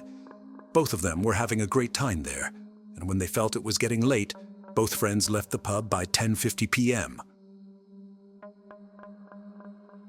Now, since it was quite late at night, Hannah Foster's friend caught a bus from a road named Portswood and headed home. On the other hand, Hannah started walking home because her house was just 800 meters away, roughly 0.5 miles. 3 people lived in Hannah's house: her father, Trevor Foster, her mother, Hilary Foster, and her younger sister, Sarah. The Fosters were early sleepers and early risers, so they usually went to bed early. They assumed that their daughter would come home, eat, and then go to bed on her own. However, when Hannah's mother woke up at 5 o'clock in the morning, she couldn't find Hannah anywhere in the house. Normally, it wouldn't take Hannah more than half an hour to come home, but now several hours had passed. Therefore, Hannah's mother, Hilary, called her daughter, but Hannah wasn't answering any calls. After this, gradually Hannah's father and younger sister also come to know about her. Following this, Hannah's father, Trevor Foster, calls the girl with whom Hannah went to the Hobbit Pub the previous night, but she tells the same story that I've already told you. After this, Hannah's family also tries to find her themselves, but by now it was already 10:30 in the morning, so Hannah's father starts to worry a lot about his daughter. Because of this, he goes to the Southampton police station and files a missing complaint for Hannah. Now the police start investigating the missing person case from their side and first trace her phone. Well, the good thing was that Hannah's phone was active, and the police traced the phone through the mobile towers. Naturally, the location of Hannah's phone was showing approximately 20 to 25 miles away from her home. Now the police reached there within an hour. Where the police found Hannah's phone was the city's recycling center, and along with the phone, they also found Hannah's bag there, but Hannah was not found. On March 15th, Hannah is also extensively searched for, but her whereabouts are not found. As they continue the search, March 16th arrives, and Southampton police receive a call from an anonymous man from the outskirts of the city. He informs them that he has just seen a girl's body in the bushes. A police team is dispatched to the location provided by the man. Since the previous day, the police had been searching for Hannah Foster, and they also had her picture. Therefore, the police first compare Hannah's picture with the discovered dead body, and they believe it to be Hannah Foster's. Subsequently, Hannah's family is also summoned, and upon seeing a member of their family in this condition, they become quite emotional. Nonetheless, the body is then sent for post-mortem. The police have to wait for several hours for it. However, when the post-mortem report arrives, it states that Hannah was first raped and then murdered by strangulation. However, some traces of the killer's semen were found on Hannah's clothes, and this made the police believe that the case would be solved soon, because DNA would be extracted from the semen and matched with the database to find the killer. But the police's imagination proved wrong when the DNA sample of the killer was not found in their database. Anyway, here the police, losing hope, check Hannah's call details, which leads the investigators to take another step towards solving this case. Actually, Hannah had last called the emergency number 999 from her phone, and the operator had answered the call. The call lasted for 50 seconds. After that, the police reached the operator and collect Hannah's call recording from there. In addition, the operator said, "I kept saying, 'This is emergency helpline, what's an emergency?' for 50 seconds, but there was no response from the other end." When investigators enhanced the recording of Hannah's call, they realized that she is sitting in a moving vehicle. Additionally, there is another faint voice with a South Asian accent. The man asks Hannah questions while she sits quietly, appearing scared and intimidated. After obtaining the call recording, the investigating team accelerates progress in Hannah Foster's murder case. Now, the police also check all the CCTV cameras in the area where Hannah's friend last bid her farewell and caught a bus. After scrutinizing several CCTV footages from that road, the police eventually narrow down to 7 suspect vehicles. On the other hand, Hannah's parents are eager to see their daughter's killer brought to justice swiftly. They now also discuss these 7 vehicles in public. In the meantime, on March 26th, Hannah's parents talked to people through a local crime TV show called Crime Watch about those cars. As a result, it emerged that one of the 7 suspect vehicles shown on TV was a van belonging to their company, Hazelwood Foods. The supervisor, James Dennis, called in and said that the driver of this van does not have his own vehicle, so he also uses this van to come and go from his home. Furthermore, that night, the driver had gone to deliver on this road. The time and location of the van were exactly where Hannah had started to walk home alone. After that, the police get a good lead for the first time in this case. But the man driving the van was named Maninder Pal Singh Kohli. Upon speaking to the company's supervisor, it was found that on the morning of March 15th, Maninder Pal came to work, but there were some marks on his face, whereas there were no marks on his face the previous day, that is on the 14th. Additionally, on March 15th, Maninder only worked half a day and then took half a day off, citing a back pain reason. However, it was only later discovered by the police that Maninder hadn't returned to work since that day. Now, hearing the whole story, investigating officers along with forensic experts arrived at Hazelwood Company. Subsequently, the van driven by Maninder was thoroughly examined by forensic experts, and some traces of semen and blood were found in his vehicle as well. With all this evidence, such as Maninder Pal's disappearance, finding semen and blood in his van, they were pointing fingers directly at him for Hannah's murder.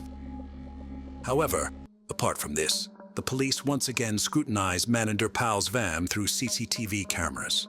And it becomes clear from the CCTV footage that Maninder Pal had taken his van to the recycling center on the night of March 14th, and where Hannah's body was found, his van had also passed through that road. Maninder Pal had now become the prime suspect for the police. Therefore, the police now embark on the search for Maninder Pal, and first they go to his home address, obtained from the sandwich company where he used to work.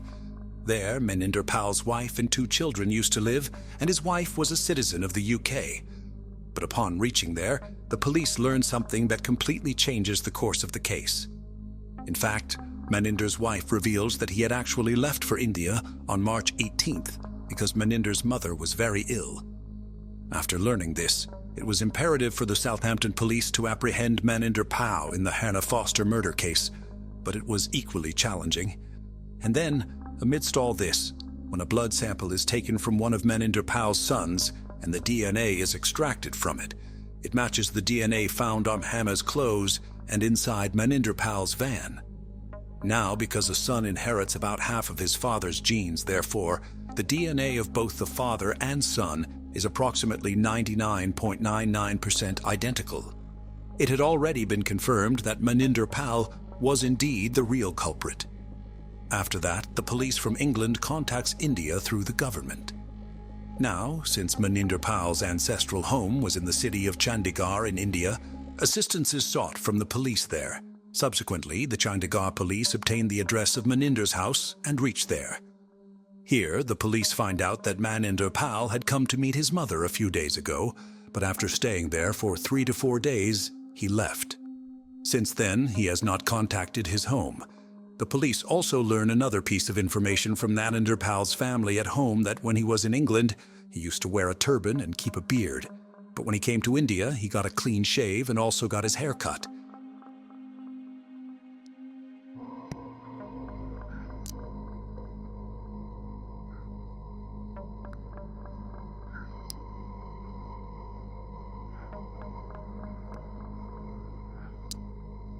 Until now, Hannah's parents had also found out about their daughter's killer, and they were also waiting for him to be caught. But now, the Chandigarh police was not giving this case much priority. By this time, the news of this case had not even appeared in the Indian media, so normal people didn't know much about it. As time passed slowly, there was not much progress in the investigation.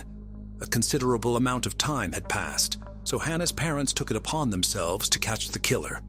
Then, about 15 months after their daughter's death on July 10, 2004, they come to India. At this time, they were only in India for 10 days. After that, they come straight to Chandigarh and speak to the local media there, appealing to catch their daughter's killer, Maninder Pal. Apart from this, Hannah's parents had separate pictures of Maninder. In one photo, he had a beard and a turban, while in another photo, he had shaved his beard and cut his hair. It was easy to identify Maninder through these pictures. After this, Hannah's parents waited for a few days. But then they decided to go to Delhi because there are national and international media offices. I made a promise that we wouldn't rest until Hannah's killer was brought together. After this step by Hannah's parents, the news of their daughter's murder spread throughout India within 24 hours. The headline of every newspaper and news channel became Hannah Foster and Maninder Pal. Here, Hannah's parents also arranged a free hotline so that anyone who knew about the murderer could call this number. The Southampton police here announced through a news agency called The Sun that they would give 5 million Indian rupees to the person who provides any information about Maninder Pal. By now, this news had spread like wildfire throughout India.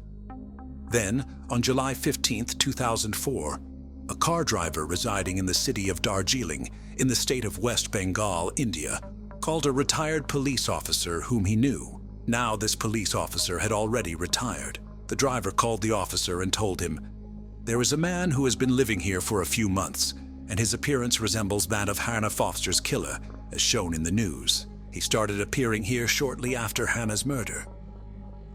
Upon hearing the driver's words, the retired officer immediately sets out to see this man. The officer remembered Maninder Pal's face because they were following this case through the news channel. Afterwards, when that driver showed the police officer the man, the officer was quite surprised. Then he immediately contacted the local police, and the local police caught Maninder Pal in the bus, going from Kalimpong town to Nepal. Here the police find out that Maninder Pal was planning to flee to Nepal after seeing his news on TV channels and newspapers. Besides, the police also find out that Maninder Pal had changed his name to Mike Davis in West Bengal. In addition to Maninder, there was also a woman on the bus, and then it was revealed that Maninder had remarried after coming to India. Now Maninder was arrested and brought to Delhi, and during the custody of a few days here, Maninder confessed to his crime. Then he told the whole story of how he murdered Hannah that night. The story was something like this. Actually, on the night of March 14, 2003, Maninder was parked on that road drinking in his van where Hannah passed by. But when he saw Hannah, bad thoughts started coming to his mind. Afterwards, he forcibly kidnapped Hannah and placed her in the van. Although there, Hannah requested to be released from Maninder, but Maninder paid no heed to her requests. In the meantime, Hannah also called the emergency helpline number, but due to Maninder's presence, she couldn't say anything.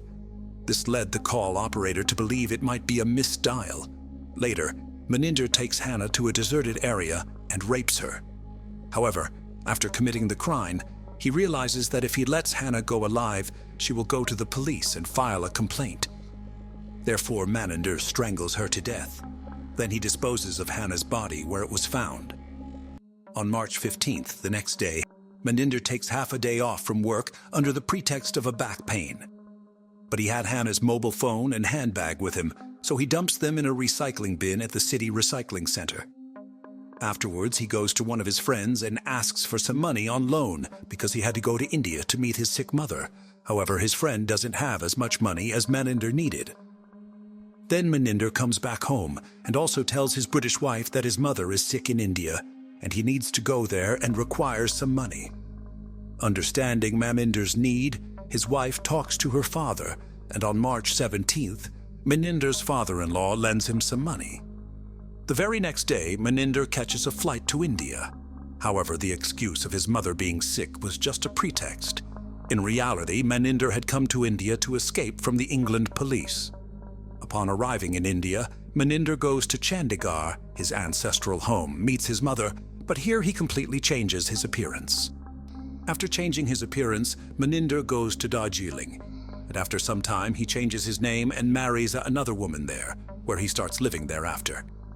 Now, because neither anyone in India knew about Hannah Foster's murder nor about Maninder Pal, Meninder wasn't caught for 15 months. But then, when Hannah's parents come to India, only then is Meninder caught. Anyway, after that, Meninder is brought to Delhi, and then on July 28, 2004, giving an interview to a news channel, he confessed his crime on TV. Hannah Foster. Let's crossing that road. I was coming up of the makeup up. My van left parked on that little road that he's walking. Just the quite loud, and I came, on that road, and that's all I had to give. And then I stopped right away to, But upon the whole incident, while confessing, Meninder denies and says, "That night I had drunk a lot. I didn't want to kill Hannah, but when I mocked her, then Hannah started threatening to complain to the police. Although I threatened her a lot, but she didn't agree, which led me to kill her. I wrote walking alone that night. But then my mother is very ill in India. I want to work with the eyes low. It is very, very vital upon me, that her, that I was boldly black, that might on my hand was, and I done that going." However, in August 2004, Maninder Pal changed his statement. He said, "I didn't do all this willingly, but it was done to me forcibly." After this statement, Maninder was placed under judicial custody in Delhi, and then the process of extradition to Britain begins. This process takes about 3 years, but finally on June 8, 2007, the court granted permission for Maninder Pal to go to England. Once in England, Hampshire police arrest Maninder. Then Meninder's blood sample is taken, and it matches 100% with the DNA found from Hannah's clothes and semen obtained from the van.